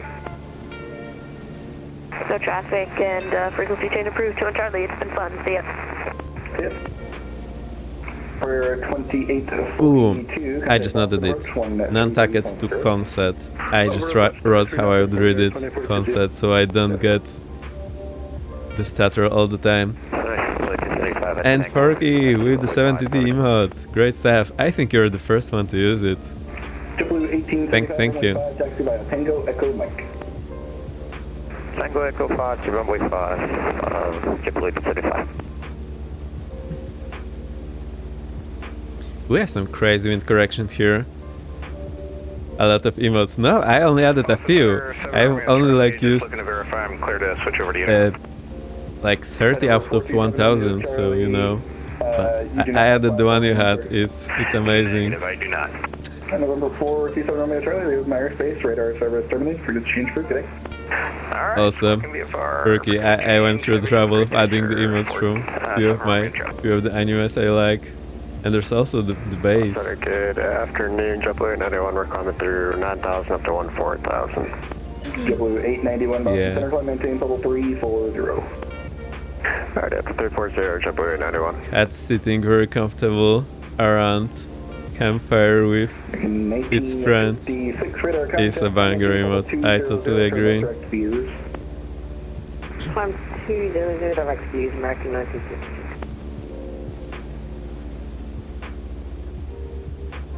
I think 70V, whatever it's called. 8389, request taxi. 8389, runway 2. I think that's gonna be my we're on our way. Whatever this is called. I binge off my mate in Abyss. Oh, it's good. I've heard it's good, but I think the visual style doesn't speak to me. American 15. American 1966 correction, just confirm direct, Viz, Becker, Echo, Romeo, Sierra. That is correct, and climb maintain level 200. We have the landing site. Los Angeles, and JetBlue 1075. Story is pretty heavy. That's what I heard, and I like the heavy stories, so I'm kinda into it. Also, the visual style looks not great to me, but I bet I will just watch one episode and be totally into it. JetBlue 1075, you're clear to the Orlando airport. The radar vectors Putnam as filed. Maintain 4,000, level 360. So now we're getting out of this VR. Let me see. The track is 281 magnetic, and we should be 9 left corrections, so we should be 272. Actually, too much. Actually, no, Now we're, I think, pretty much okay. I'm looking at the VR as well. Land, real peak. JetBlue 1076 clear to Orlando as file. 8N. Climb and maintain. Flight level 36 after departure and departure. Race. Alright, so. JetBlue 1075. We will be going 4000 and expect flight level 360 10 minutes after departure. Roger 4000, then 360, 10 minutes after departure, JetBlue 1075. I'm trying to find one. See, there's one bay here, second bay here, and that's basically it. Taxi runway 5. So.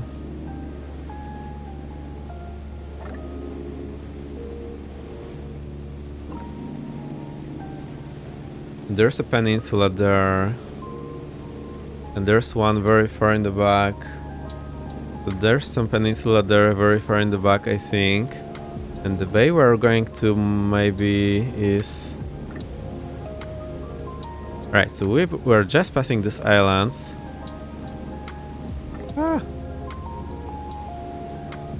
There's a bay here. And then there is a peninsula and second bay. So I think we're going there. That's the first bay, and here's the second bay with a thingy in between. So I think we'll be going in there. Shore of runway 5, ready to go. JetBlue 1875, Roger, stand by.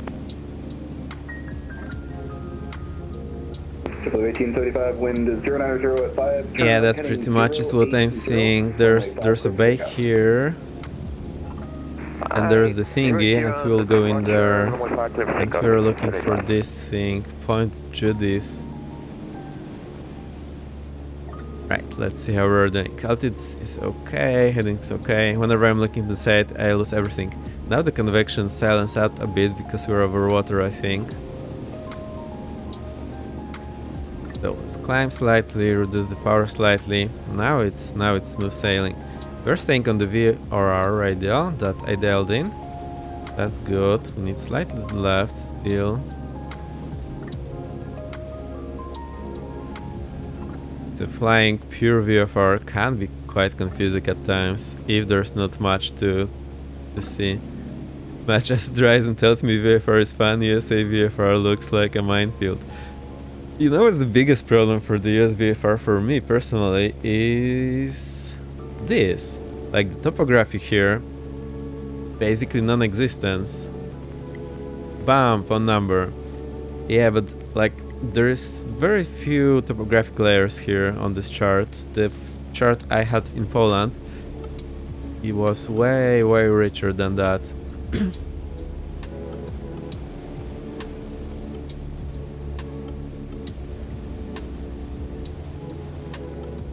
And even this one here, like, isn't great. You have the roads, which are usually super unreadable unless it's a highway. You have the obstacles, which is great, and you have the power lines, which is just fantastic. But the chart I've been using in real life also has the forest contours and whatnot, and that was a huge win for me.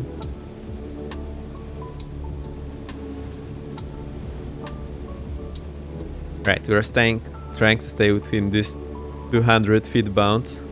Oh really? Yeah, really. After the flight I can get my chart and show you. It basically has the forest contours, which are spot on, like you see a tiniest forest and it just looks as on the chart. Yeah, and SkyVector gives you the charts that are published by the FAA, so that's what the FAA publish, which is super nice that they publish it for free in the first place. Like, that's super commendable because our charts are not published for free. You have to buy them. Awesome time for making 19. Well, you have to Just a quick question. buy them and wait until they are delivered. So SkyVector, well, that's a huge win there. But having said that, the topography layer isn't great. Back in 1956, so did you And I really enjoyed having all those forest contours, so basically, like, all those forests, they will be depicted on the chart just like that, and for me that was the easiest thing to read. The rail lines are great if you can see them. They are not very prominent from far out. The roads are very hit or miss. If it's a highway, it's very hit. If it's just a road, it's a super miss because there's a ton of roads everywhere and you never know which one is which. 8389, runway 28, taxi by And the power lines are a hit. They are somewhat easy to see and they are rather distinct and there's not too many of them in the same place.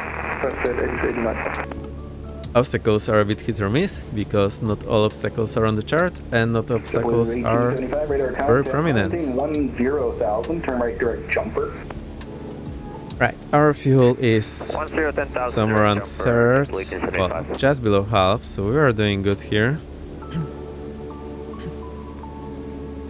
But it's good, speed's a bit fast, we are doing 15 minutes already. Let's see my notes. So in my notes I calculated 24:50, so 25 minutes on this leg. Also, Berkey, I used the flight computer to calculate it. The flight computer. The flight computer. I use this thing to calculate my wind correction, ground speed and time.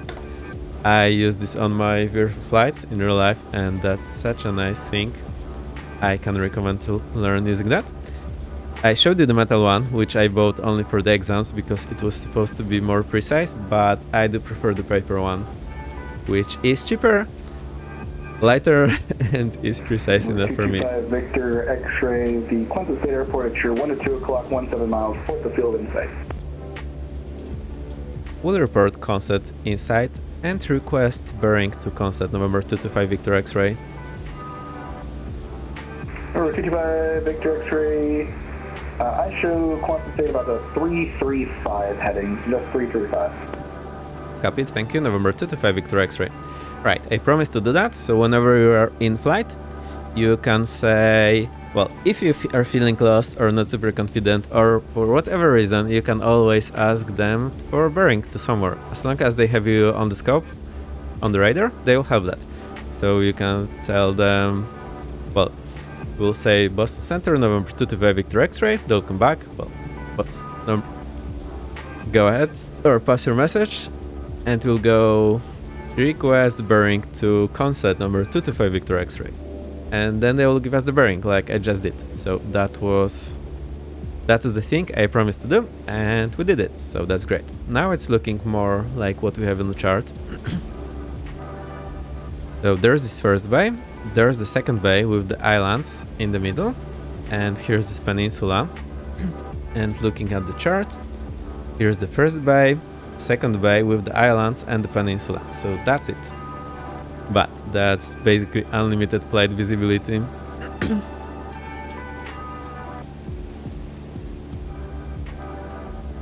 Now, he said Consett is at 1-2 o'clock, so I think that is here. And no, actually it will be... Hang on, where are we actually? We are just abeam the end of the first bay. So we are here, and it will be somewhere there past those long islands, which aren't the long island. It will be somewhere there. Right, but we need to get a bit closer to identify the airport and report inside.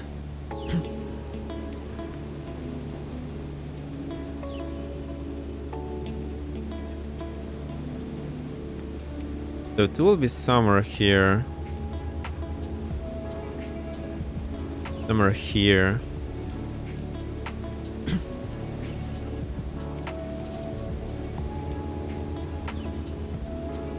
So I'll just follow our flight plan. American 1956, contact New York Center 125.32. Then the flight plan we go to this point and then come in. So actually we can do that.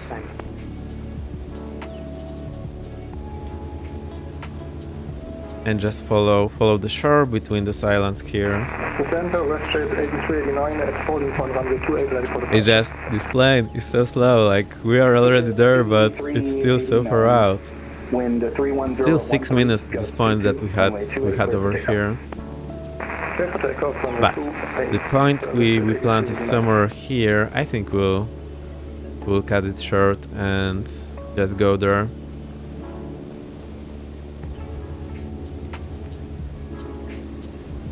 And even with this unlimited flight visibility, it's a bit of a struggle to identify things VFR here, visually that is. Roger, level 30, flight 1035, thank you. So when we zoom in, we have the bridge here, we have the bridge here, and that's looking more like it. So there's bridge, and then just past the island, there's like a basin here, and it's here on the corner, and we are expecting runway 16 concept. So see, I noted it down. Lesson learned, note it down. Whatever this place is, note it down. Alright, I think we can start turning. It feels like being in a hot air balloon when you're flying this Cessna sometimes. Whenever there's nothing underneath you, you feel like you're not moving, just floating in the air. That is the wildest feeling there is.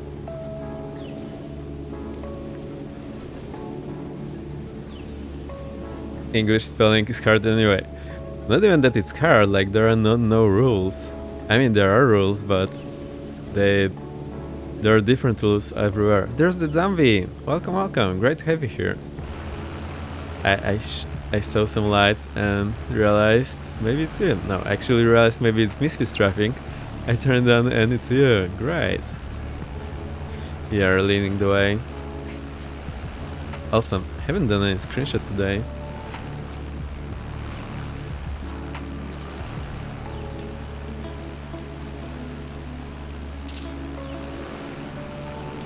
And Boston Center, WestJet 8389 is now airborne, leveling off at 4,000 feet. WestJet 8389, radar contact, climb maintain, flight level 250, turn right direct Watertown. Right direct Watertown and climbing maintain, flight level 250, WestJet 8389. American 2096, cross Gunny at maintain, flight level 200. Alright, so here's the island, here's the basin, and the airport will be here. That's what our chart is telling us.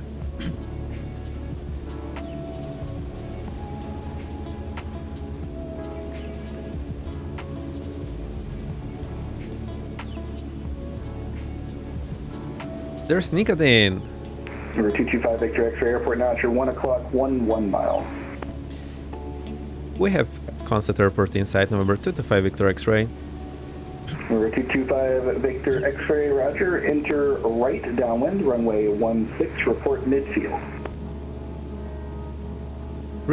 Enter right downwind, runway 16, report midfield, November 225 Victor X-ray. So I noted right downwind, runway 16, report midfield. I think the controller forgot we are a slow little bee, so it's still gonna take a while. Nicotine, I saw you slowing there. Thanks for being here. There you are. Cool stuff. Welcome. Great to have you here.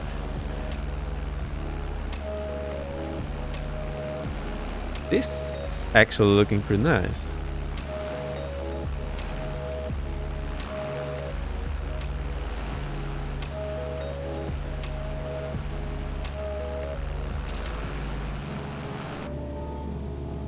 So we'll start descending, and there's the airport which we have inside. I think it's basically here. Here are the runways. Here's my Eagle Falcon Eye that I can zoom in. There's some other airport far away.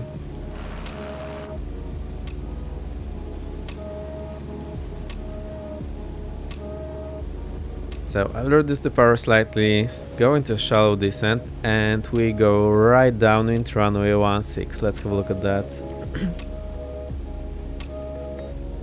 Here's runway 16, we go right downwind, so we will be approaching from this area. I was wondering if you were going to see me. Yeah, I saw you just slewing through in front of me. Great stuff, and yeah. The feature is there, so feel free to use that. That's cool. Made a few turn and close flyby with zero action. Oh, I'm looking all over the place and sometimes I miss. If you ever need, please tell me. I will look wherever you need me to look. That's fine. Usually I'm just looking all over the place, so sometimes I do not notice even if you're in front of me. So we'll be coming from this area, so we'll enter the downwind with a 45-degree angle. We're basically coming from the south at 1000 feet, and we'll report midfield. Midfield sounds like a nice name. Delta 2092, you live in my airspace. Washington Center is offline. Radar service terminated. Frequency change approved. Have a good day. Okay, frequency change approved. Are we going to be heading into New York soon? Do I need to call them probably within a few minutes? Also, we have the other VR, which we haven't utilized.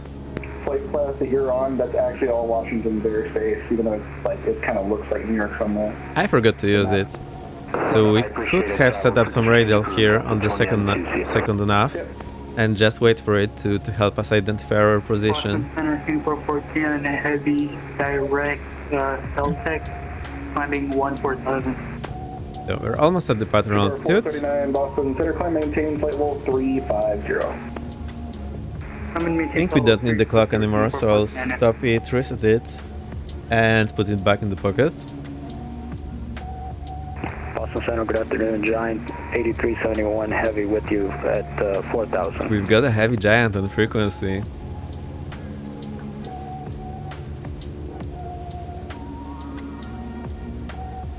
Giant 8371 Boston Center, roger. Awesome. If you have any ideas how we celebrate the 300 followers, please let me know. Otherwise, I will put something similar to last time, and flying some tube.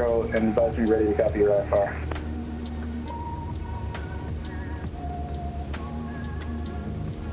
I maintain to flight level 380. Right.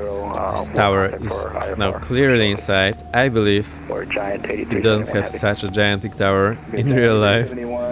Looks a bit funny. Are you one to remain VFR?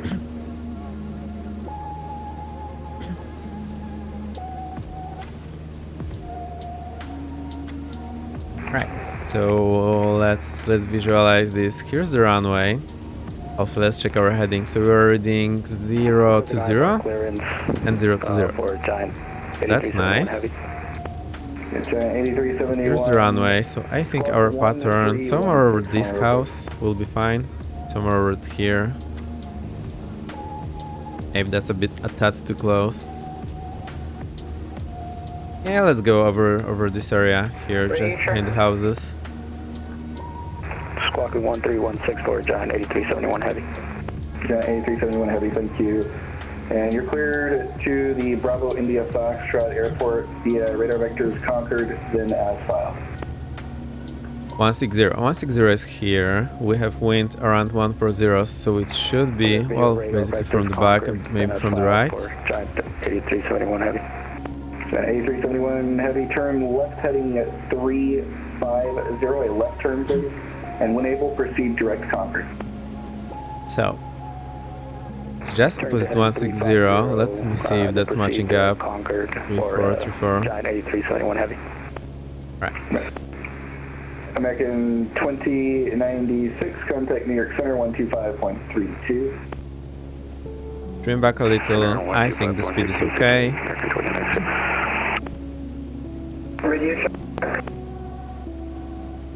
I'm just looking at the runway heading here on the gyro indicator, and we can report.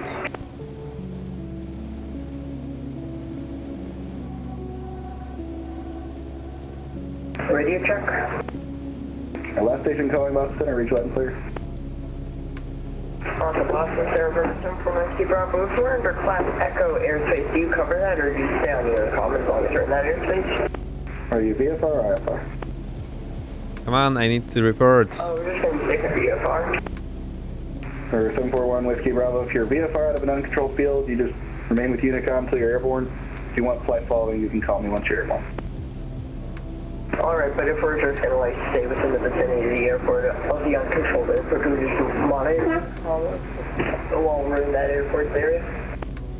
Yeah, correct. So you would be on the common traffic advisory frequency, talking talking and making pattern calls on that. You don't need to talk to me at all.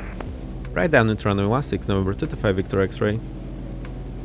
Number 225 Victor X-ray, wind 220 at 14, runway 16, cleared to land. Clear to land, runway 16, November 225 Victor X-ray. Right, reduce power, speed check, flaps 1, landing light on. I managed to chip in there. I was just waiting for him to stop talking and start talking right away after I hear the click, or even before. I haven't done my thing and identified where the final is. So somewhere over here. 2532, we'll sail at JetBlue 91. Keeping 17, 70 knots, turning base, shallow descent.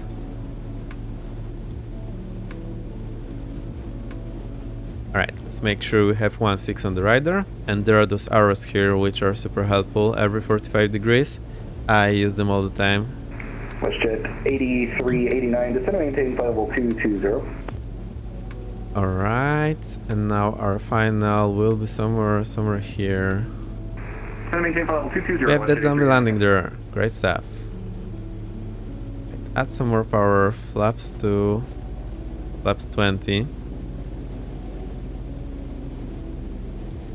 WestJet 8389, contact Toronto Center 125.77, get it.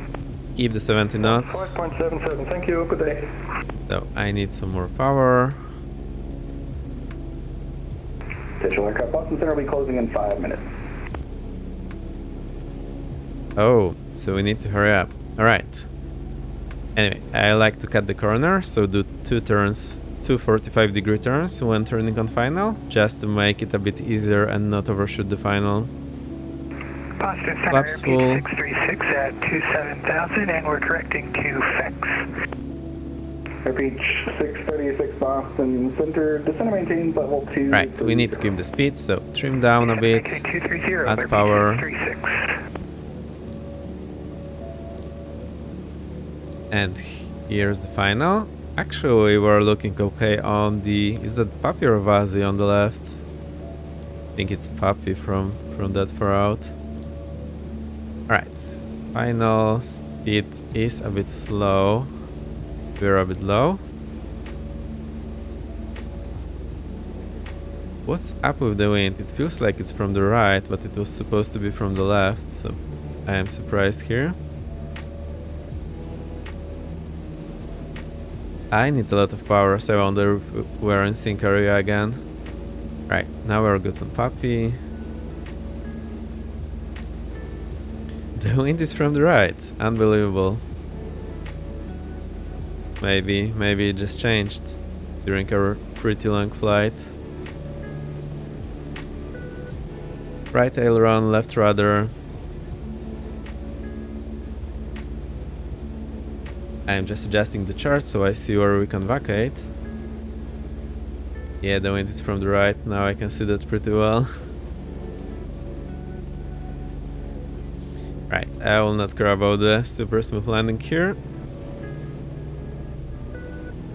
And center repeat 636, put in direct taxi. Wanted to fly like a figure 8, so I'm just heading 040 to FX now, and then we'll get back on the nav. Throttle idle. Repeat 630. Boom, there we go. Would you be able to direct... Full left rudder. Yeah, I'd love direct robot to X, repeat 636. Repeat 636, clear direct robot. And there's taxiway. Direct robot, repeat 636. That looks like a Bravo.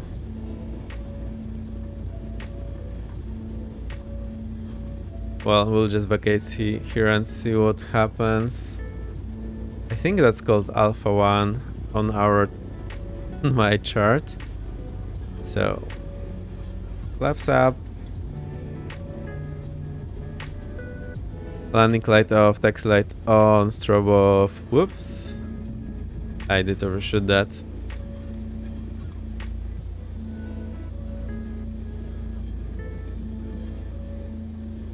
Clear of runway, November 225 Victor X-ray. November 225 Victor X-ray, taxi ramp via Alpha. Congrats on taxiing VFR 4. Taxi via Alpha. Thank you, November 225 Victor X-ray. I didn't hear exactly what he said, so I will assume we have passed. But I will also check it in Super 430 In the readings there. closing Mountain Center's offline. The radar service is terminated for change for ticketing. There's quite a space here, so that's nice. I think I saw that zombie there, so let's go meet you there. 8371, I'm going to be closing radar service terminated. Squawk, right, I will enable my position in Navigraph just to be more sure where we are. Okay, that's looking great. 8371 heavy, thank you. Blue 1875, Washington Center's offline. The airspace radar service terminated. I lost you. I saw you there before, now I don't see you. So you can call JetBlue 8075, thanks for ATC. Airbeach 636, descend via the Robux 3 arrival, runway 4 right, Boston altimeter 3000. I think we'll just go over here. That zombie, I think I lost you. I saw you there before. 36, I'm going to be closing for this time. Radar service is terminated and change to advisor frequency for target. Oh, there you are. So, you are, but you aren't. I wonder how that works. And there's nicotine, but isn't. Fantastic. I will go there and see what we can do. Aircraft time 2022 Zulu, Boston Center ceasing air traffic services. All aircraft monitoring. Right, I cannot see it for some reason, so I'll just shut down here. Right, we stop, parking, step on the brakes, parking brakes set, taxi light off. What do we do? Transponder standby. Well, the landing was actually pretty nice. Except the vacating was a bit off. I was looking to the side and I veered off the taxiway. Right, I would normally switch off all the radios. Alternator off. Mixture cut off. Wait for the prop to stop. Magnetos off. Beacon off. Nav light off. And battery off. That's it. We succeeded. Yay. It wasn't the longest flight in the world, but it was surreal. Thank you for flying along, Nickname, and that zombie. Great to have you. Also, for some reason, I don't see your models now. So sad.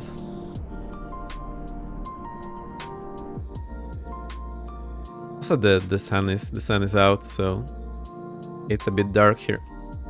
Alright, I think that was a bit shorter than usual. What shall we do? I'll disconnect from VATSIM first.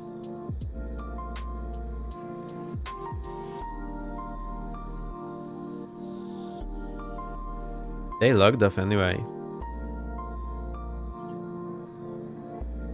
Alright, pretty nice flight. The VFR in this little bit can be a bit challenging. One mistake I did, well, one thing I could have done better is because you saw I was having trouble identifying our position later on here, right? So I was tracking the radial out from Martha's Vineyard, but I could have used the Providence VR to help me understand where I am a bit better. And also I had it on nav2 all the time, so I could have just... The way you do that is you just turn the ABS until you are in the middle, and then you see what radial to or from you are.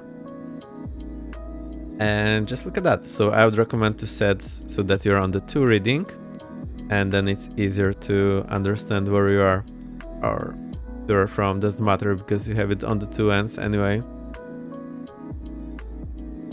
So if you were here, we would be showing radial.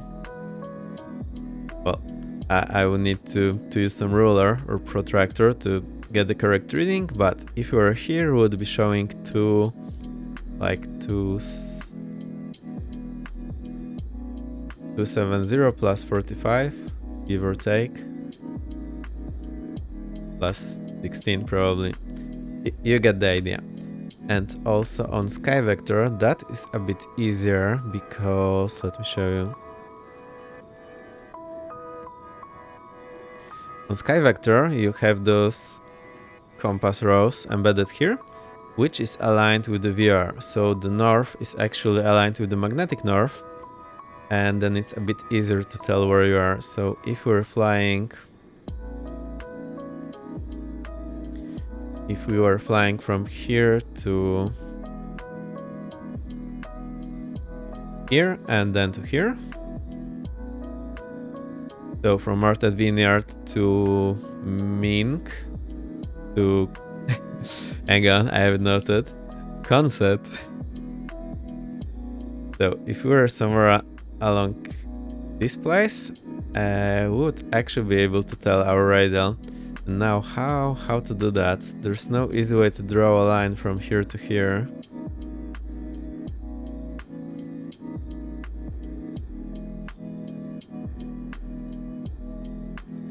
I think I'll just plan it. So I can draw a line and then, well, say we want to identify this place.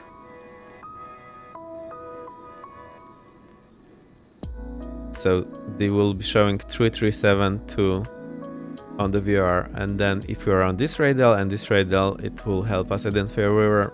I'll try to remember to do it next time, just for demonstration. It's pretty useful and also helps you be more confident about your position. And when you're flying this little bee with hardly anything, that can be slightly confusing. Also, those days you can just take the smartphone out of your pocket, turn on Google Maps, and you will roughly see where you are, even if you have no service reception. Right. If you have any questions, feel free to ask. You can always ask later in Discord. I'll be very happy to answer if you have something. I may not know everything. I absolutely do not know everything, but I know where to look for, so I can always help with that. I think the reading was also quite educational, even for me, given the differences between the US and whatnot. The thing I'm always forgetting that those odd and those odd and even altitudes only apply for above 3000 AGL. That's something to remember for me. Where do I note this down?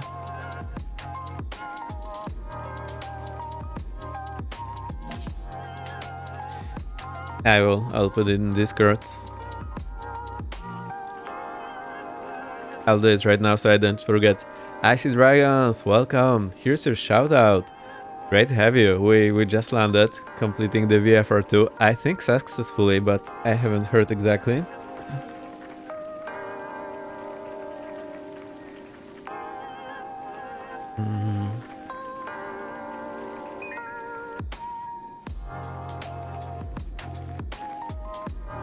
So in US the VFR weather is, well, the VMC for takeoff.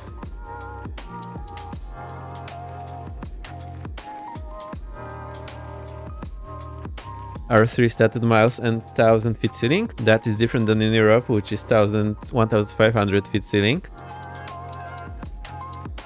And Icy is being the third and the second. Great to have you. Welcome, welcome. How are you doing, Icy? How many planes have you crashed today? And odd even altitudes, cruise altitudes.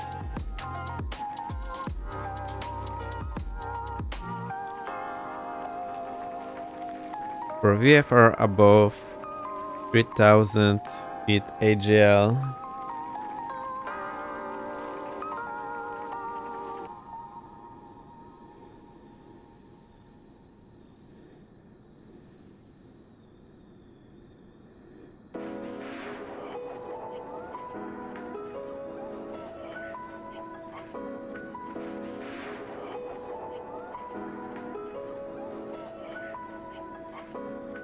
I need to check if it's the same in Europe actually. I'm not super convinced about it.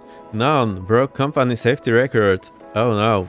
How do you run your statistics now? I think you'll need to divide by 0 and this will break our Excel files that you have. What do we do now?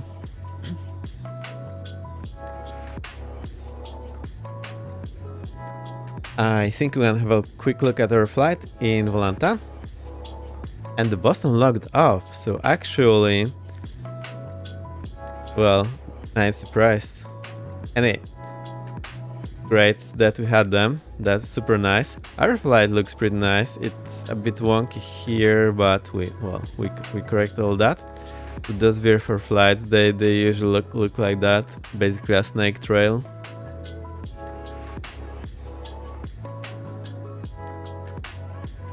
And I think I came too close here for downwind, so then I extended a bit. Because I was feeling too close, and that looks pretty nice.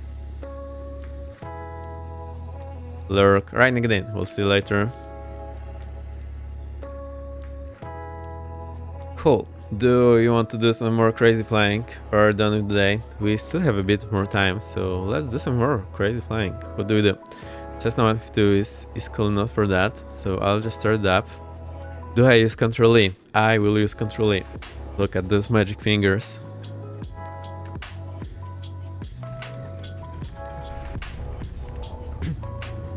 Great! Let's buzz the tower.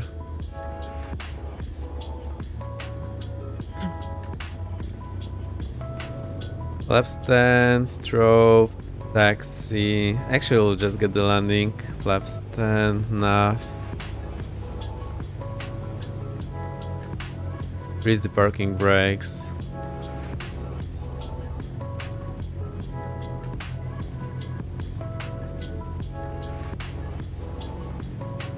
X here, back via Alpha, and we'll take off.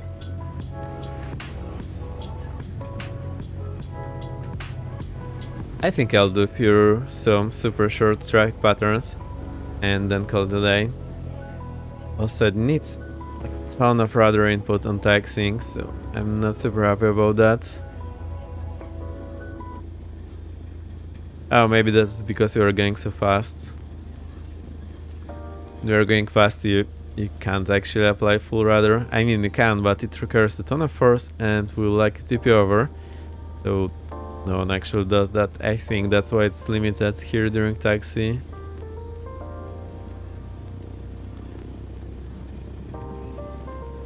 Here's the runway, full power. We need a lot of right rudder. Left rudder, sorry, right aileron. Rest with life.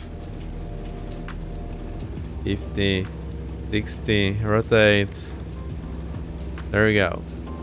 Put in that wind correction. I need to learn to start putting wind correction early and just release the rudder. That's something I still need to learn. And lesson learned for me today was note down the departure and arrival airports. I'll note this down in Discord.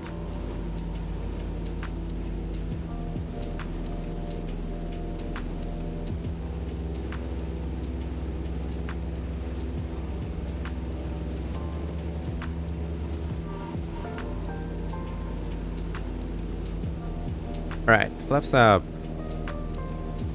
Keep the landing light on so they can see us better.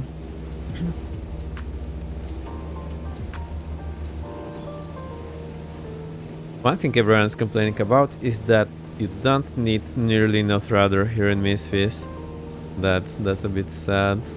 Also the clouds, go away. Right, promised to buzz the tower, so here we go.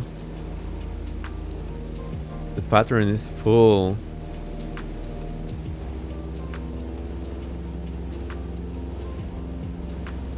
Don't have nearly enough rudder to do that.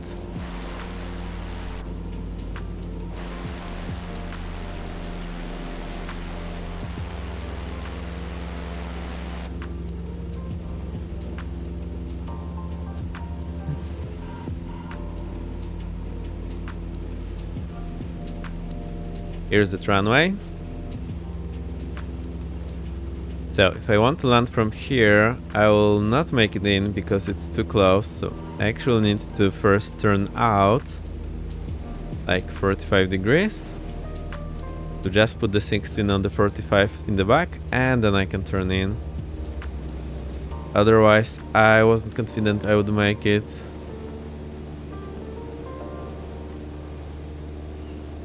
Yeah, that was a good call. Throttle idle here. And we can just dive in a side slip like that. Well, forward slip that is. Also, I noticed I've been calling the forward slip and side slip the other way around. I have learned, so I will try to explain that, but I think I need a picture.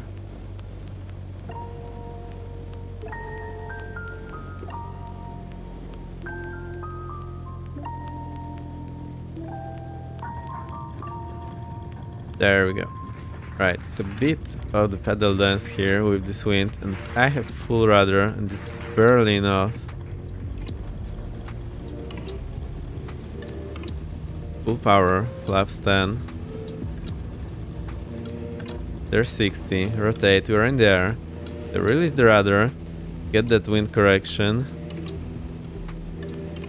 That's something I need to practice, so that's going better.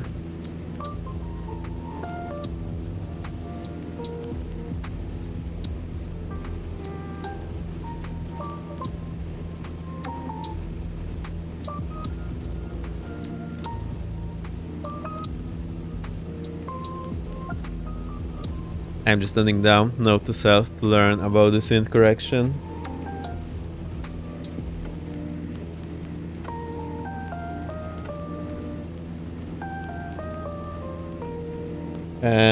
To practice, release takeoff rudder and apply wind correction early after takeoff. I would like to have a look around the area, but we are on a slow little bit, so that's going to take forever. The big airport we are seeing north is the Providence. That's the Providence that we were seeing before.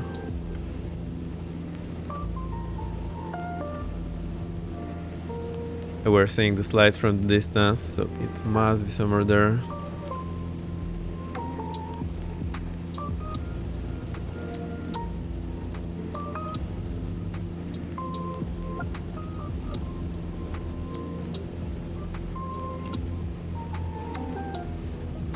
Oh wow, we've been flying so long and we barely got anywhere.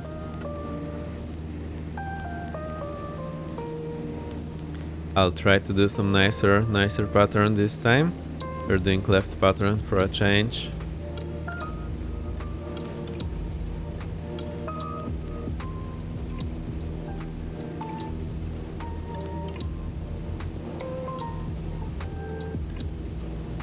Right, we're a beam.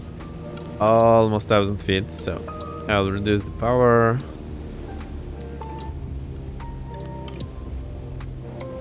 Speed check, flaps 10, get it in a shallow descent, landing lights is on.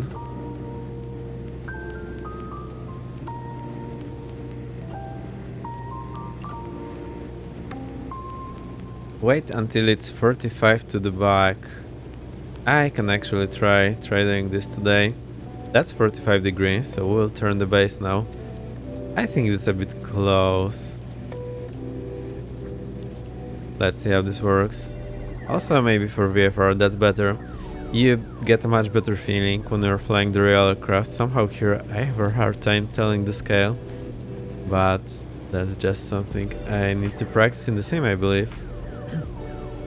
Yeah, that's looking like a better final, I think. So I think we're doing this too wide most of the time. Flaps 20. Add that power. Actually, let's keep on this descent. Right, start the turn. I think we'll roll out just fine. So maybe we're doing these patterns too wide usually. I think that was maybe the case, and maybe that was why I was struggling.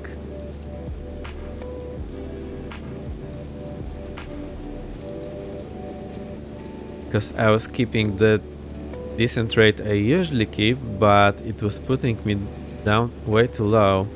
So now we have wind from the right. Actually, let's try to do the crab landing this time. Flaps full. So I've been reading more about that, and when you decrab, it's not that you just kick the rudder, you also need the aileron, and you will still touch down with the upwind wheel only first, just like you were doing a side slip approach. So I think that's the bit I've been missing always. That's not my shadow. That there is someone else there. So I'll... That zombie! Welcome, welcome. So kick the left rudder, but also add the right aileron, which should put us in a side slip, so we do not drift down the runway. And this worked like a charm. Yay, so that's how we do it. And that's the bit I have been missing all the time. I actually found some pretty old YouTube video with an instructor explaining that, and that was actually pretty great. Right, flap stand, full throttle. I have almost full left rudder and half right aileron. 60, rotate, we're in the air, release that rudder, get that wind correction. So it's quite a significant wind correction now, so that's a good practice. And get to the climb. Oh, and step on the brakes! Step on the brakes! I'm always forgetting about that.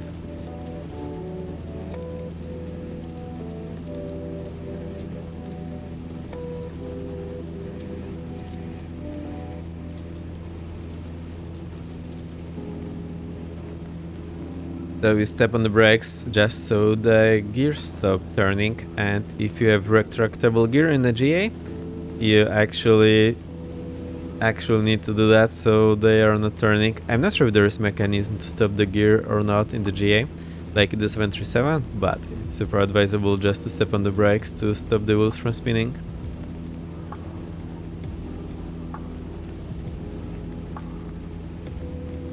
Alright, so turning. Flaps up, landing lights off, trim up. And... Alright, so I just did one turn instead of two. I think that's fine. That zombie is flying a bit wider and you're flying the TBM, so that's absolutely fine. It's much faster aircraft. So, how far you go on the crosswinds should depend on the speed, so that it puts you in the 45 degree in the right place. So the traffics for the Cessna will probably be a bit closer, except when there is more aircraft in the pattern, then I'll just need to follow whoever is there. And all my carefully calculated distances can go out the window.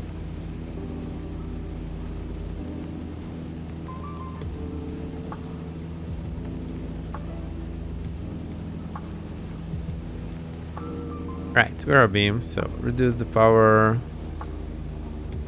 Landing lights on. Oh, actually we need to slow down now.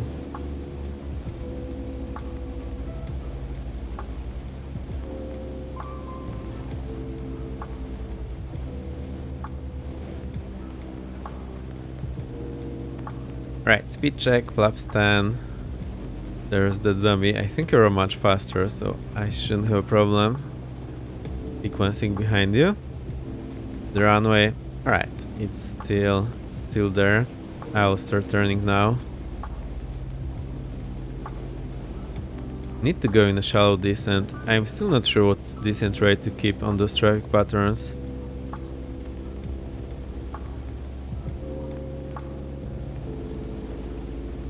I would say, well, 3-degree descent rate would put me at somewhere around 300 feet per minute. Well, 300. Am I doing this right? 3 times. 5 times 8, 5 times 7. Right, 350. So around 300 should be fine. There's the zombie.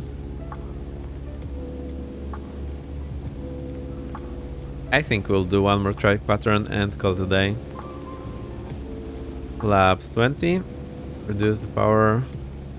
Start the turn. Now I'm climbing, so that's bad. Now I'm descending too much. I need to keep a constant pitch.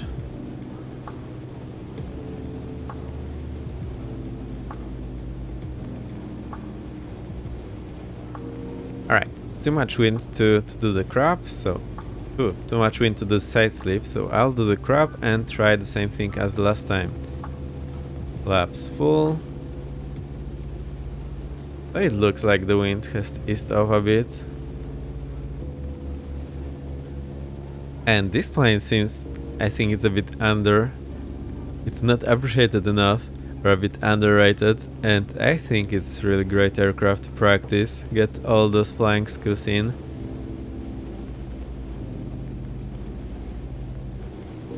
Plus there is not too many instruments to distract you from actual flying.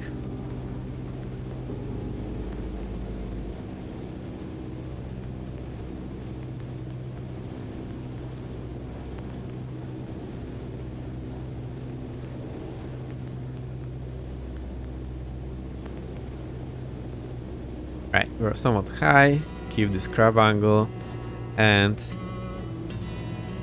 in the flare I will start adding left rudder and right aileron, so we transition into the side slip for the touchdown. I think I'll start doing this now. And we still need this right aileron, so that is something I learned recently, and that's now making this all controllable, because previously I was just trying to kick the rudder and it was just very hit or miss. And now since I'm doing this together with the aileron, that's super controllable. Full power, 60, rotate, step on the brakes, release the rudder, right rudder, release the aileron, and keep that wing correction angle. Hey, that's looking great. We practiced for so many days and it's finally taking shape. I mean, it wasn't all that bad previously, but I wasn't super happy about everything, and now it's getting there. Flaps up, reduce power, trim up, landing lights off.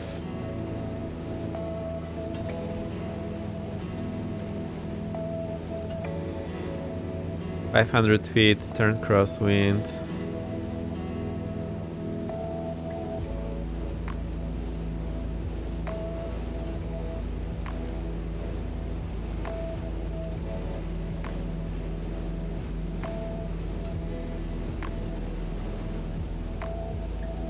Oh, we were climbing pretty fast.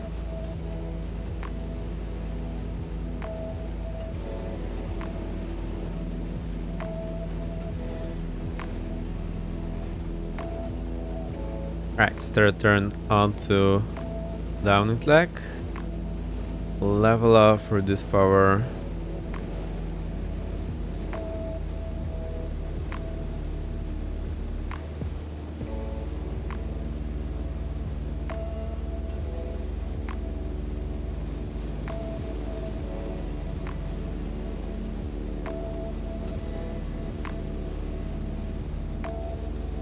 I am 100% focused. Alright, there's the airport. Now because it's on my left side, it's much easier to see. There's the zombie far away in the super fast TVM.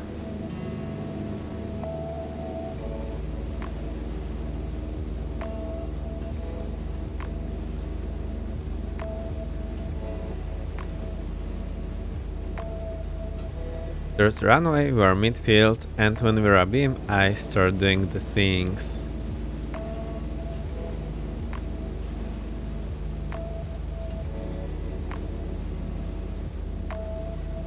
Right, abeam, reduce power. I don't reduce it to idle now, just a bit. Landing light on. Speed going down, speed check, flaps 10. Get into this shallow descent, so I'll try to keep 250 feet per minute, just, or maybe whatever we'll need on the final descent. So let's try to keep this 3-degree path. I wonder if that will work. No, I think this will be a bit too much.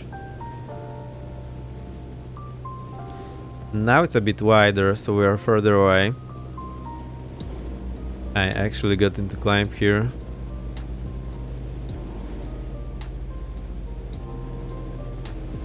No, no climb.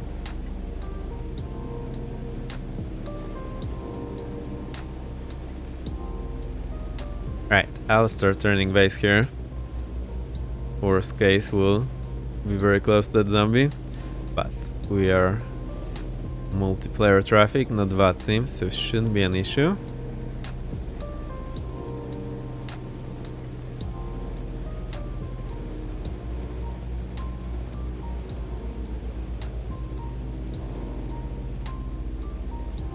Alright, that should put us on a base. Alright, we are pretty wide and low, but I think we'll be fine. Definitely not glide distance from here.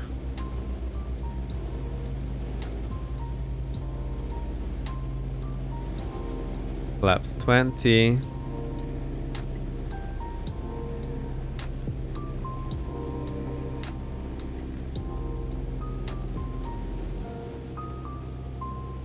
I'll do 45-degree turn first and then another 45.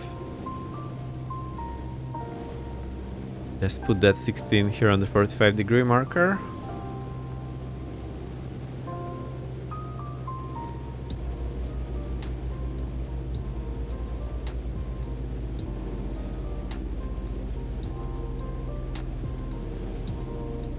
Need to keep the speed in, add some power. Right, start turn and final. Now it's 45 degrees, so it's a bit easier to calculate where I need to do that.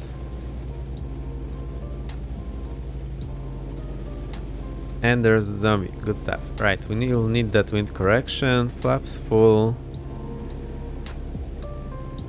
Actually, we weren't that low. I thought we were too low, but no, that's fine. I'm still super used to doing those glider approaches, which are very, very steep.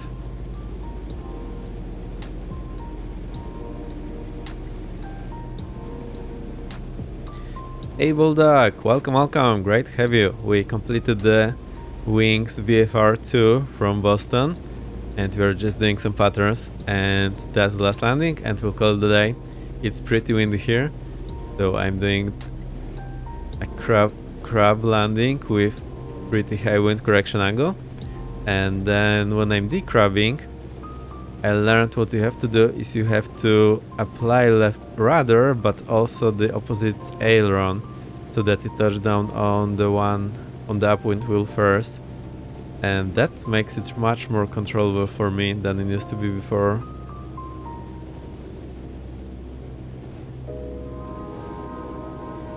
Because previously I was just kicking the rudder, which was very hit or miss. Most of the time it was a miss, and now when I'm doing aileron together with that, it prevents the wind blowing me to the downwind side of the runway, and it's actually super controllable in that case. Also, we are staying on the center line more and more, so that's nice. Right, into the flare, rolling throttle to idle, applying left rudder and right aileron. Boom, there we go. Full left rudder, playing, well, it's probably not the maximum crosswind it's supposed to take, so the rudder effectiveness is a bit miss here. Since we landed, flaps up, landing light off, taxi light on, we'll be vacating here via Bravo, so I'll do the strobe lights once we are off.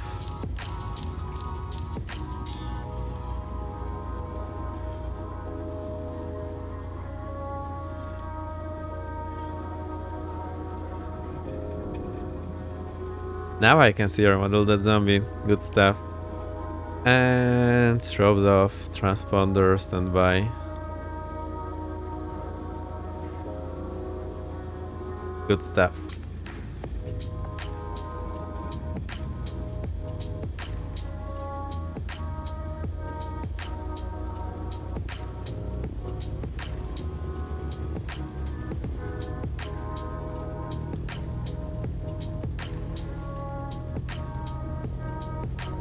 Alright, I'll turn here, try to park somewhere next to you, and we'll call it a day. Very nice flying, and actually I'm happy we did those patterns here in the end. It helped me practice those crab landings. I have been reading about this a bit more recently, and now I understand how to do that after all those years.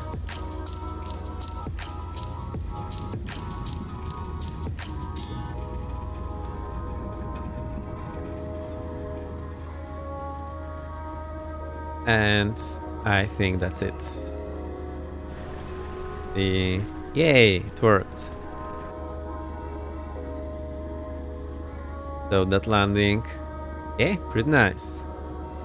Actually, and look, it's on the center line, so that's improved. I also add this to my notes.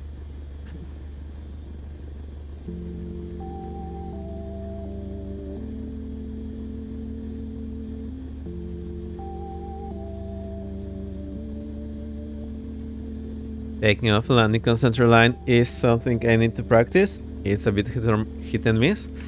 But, well, now with this, now that I finally understand how to use the crab technique in a touchdown, that's getting better.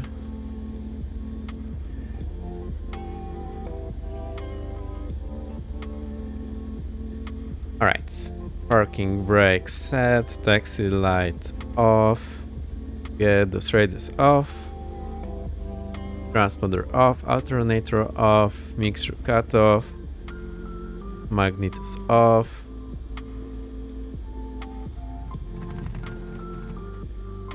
air strobe off, goes off all the time, and nav off, battery off, and that's it. Last thing, fuel selector off, and we're done for the day. Great stuff. Right, we will jump out. Oops.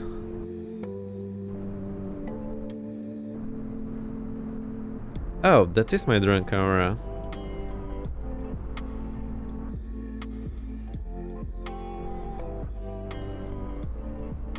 Okay, I have to admit I have a hard time operating those Misfits cameras because there are two keys and I still don't understand how it goes between the... You have two keys for like 4 things. Cockpit view, external view, fixed external view, and drone view. And I do not fully understand how it changes between the two. That's the drone camera. Also, we saw this tied down loop here from up close. Actually, that's model pretty nice here. Look all... Well, I don't know the English name. Boo. The cable that controls the rudder. Tied down loop. Ah, good stuff.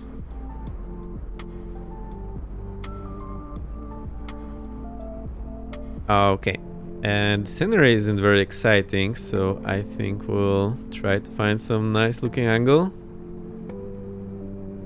How do we do that?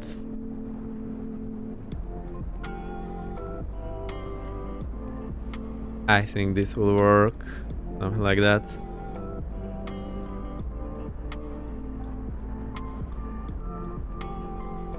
Amazing. Alright, I will unlock the wheels in my chair. I'm super happy to have these new lockable wheels, although they put my chair a few centimeters higher, which caused a few issues here, but I have it under control now, so that's great.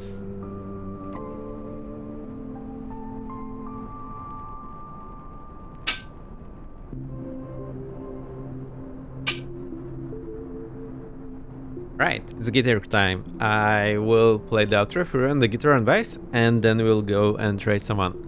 This operation will take like 10 to 15 minutes, so if you can, please stick out over the right. We completed the VFR 2, we had a look at the flight, few traffic patterns. The Boston area is pretty nice, and the Boston Wings flights are really great. I really like that, especially being European fly a lot. Looking for those differences is super nice for me. Right, I will connect the guitar stuff, so bear with me for a second.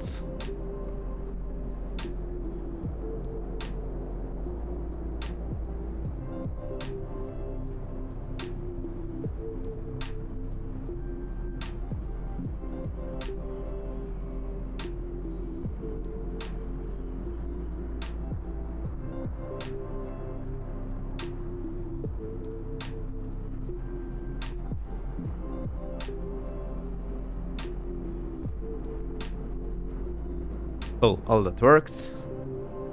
Let me stop the music. Oh, we need the birds.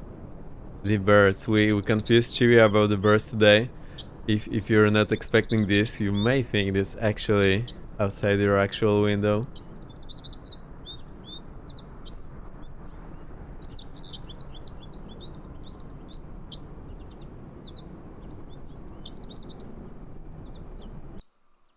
Right, kill the sim, and here come the drums.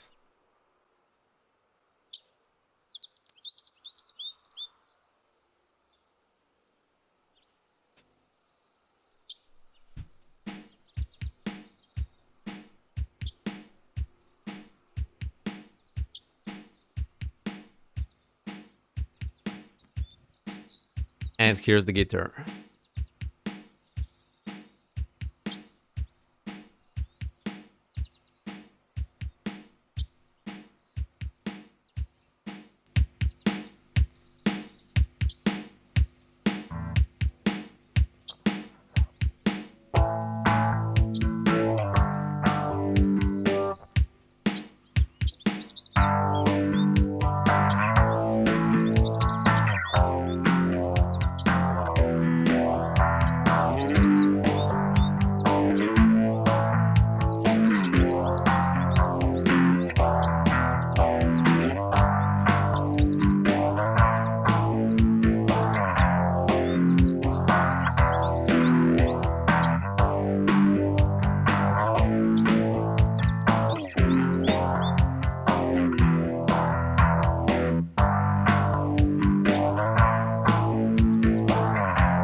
Jesus, welcome. You're just scanning chess for the outro. We completed the VFR 2. At least I think so. I still need to check if we passed. I didn't hear very well.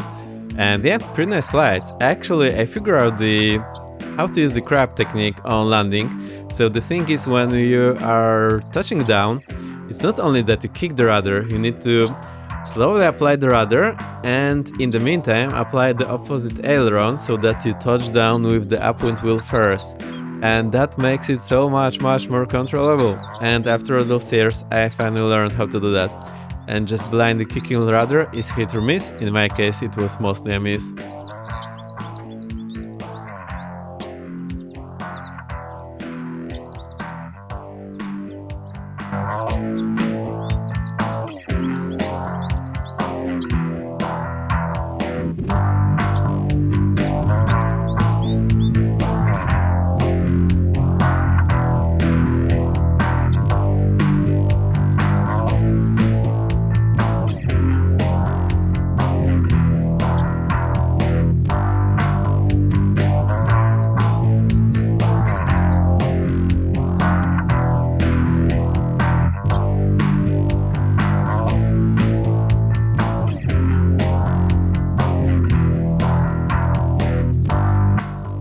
And that's it. The loop is looped in. We have the bass, we have the guitar, and we have the drums from the looper. Alright, let me see who's up, who we can rate.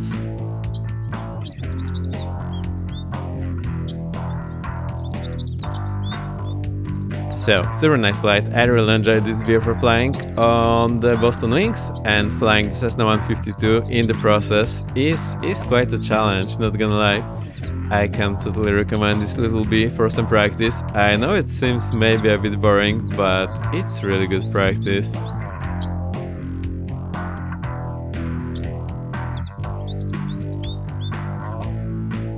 I'm just looking who's up, who we could rate.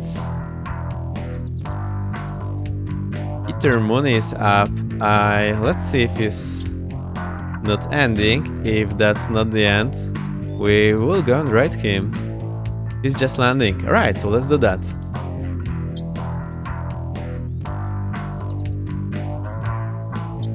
So, the rate is up. Thank you for coming. I had a great time with you. I'll go to dancing. We'll rate in a moment. And Chewy, thank you for giving the sub to Jesus. And 10, thank you for giving the sub to Chewy. That's what happened, Jesus. That's how it worked. Thank you for coming, everyone. Thank you for flying along. Great to have you here. Next stream will be on Thursday. I'll see what we'll be doing. I'll let you know in the Discord. Right, thank you for flying along as well. Thank you for coming, everyone. Great time. Right, let's go and ride. Go give your hypes. Bye, bye, bye. See you next time.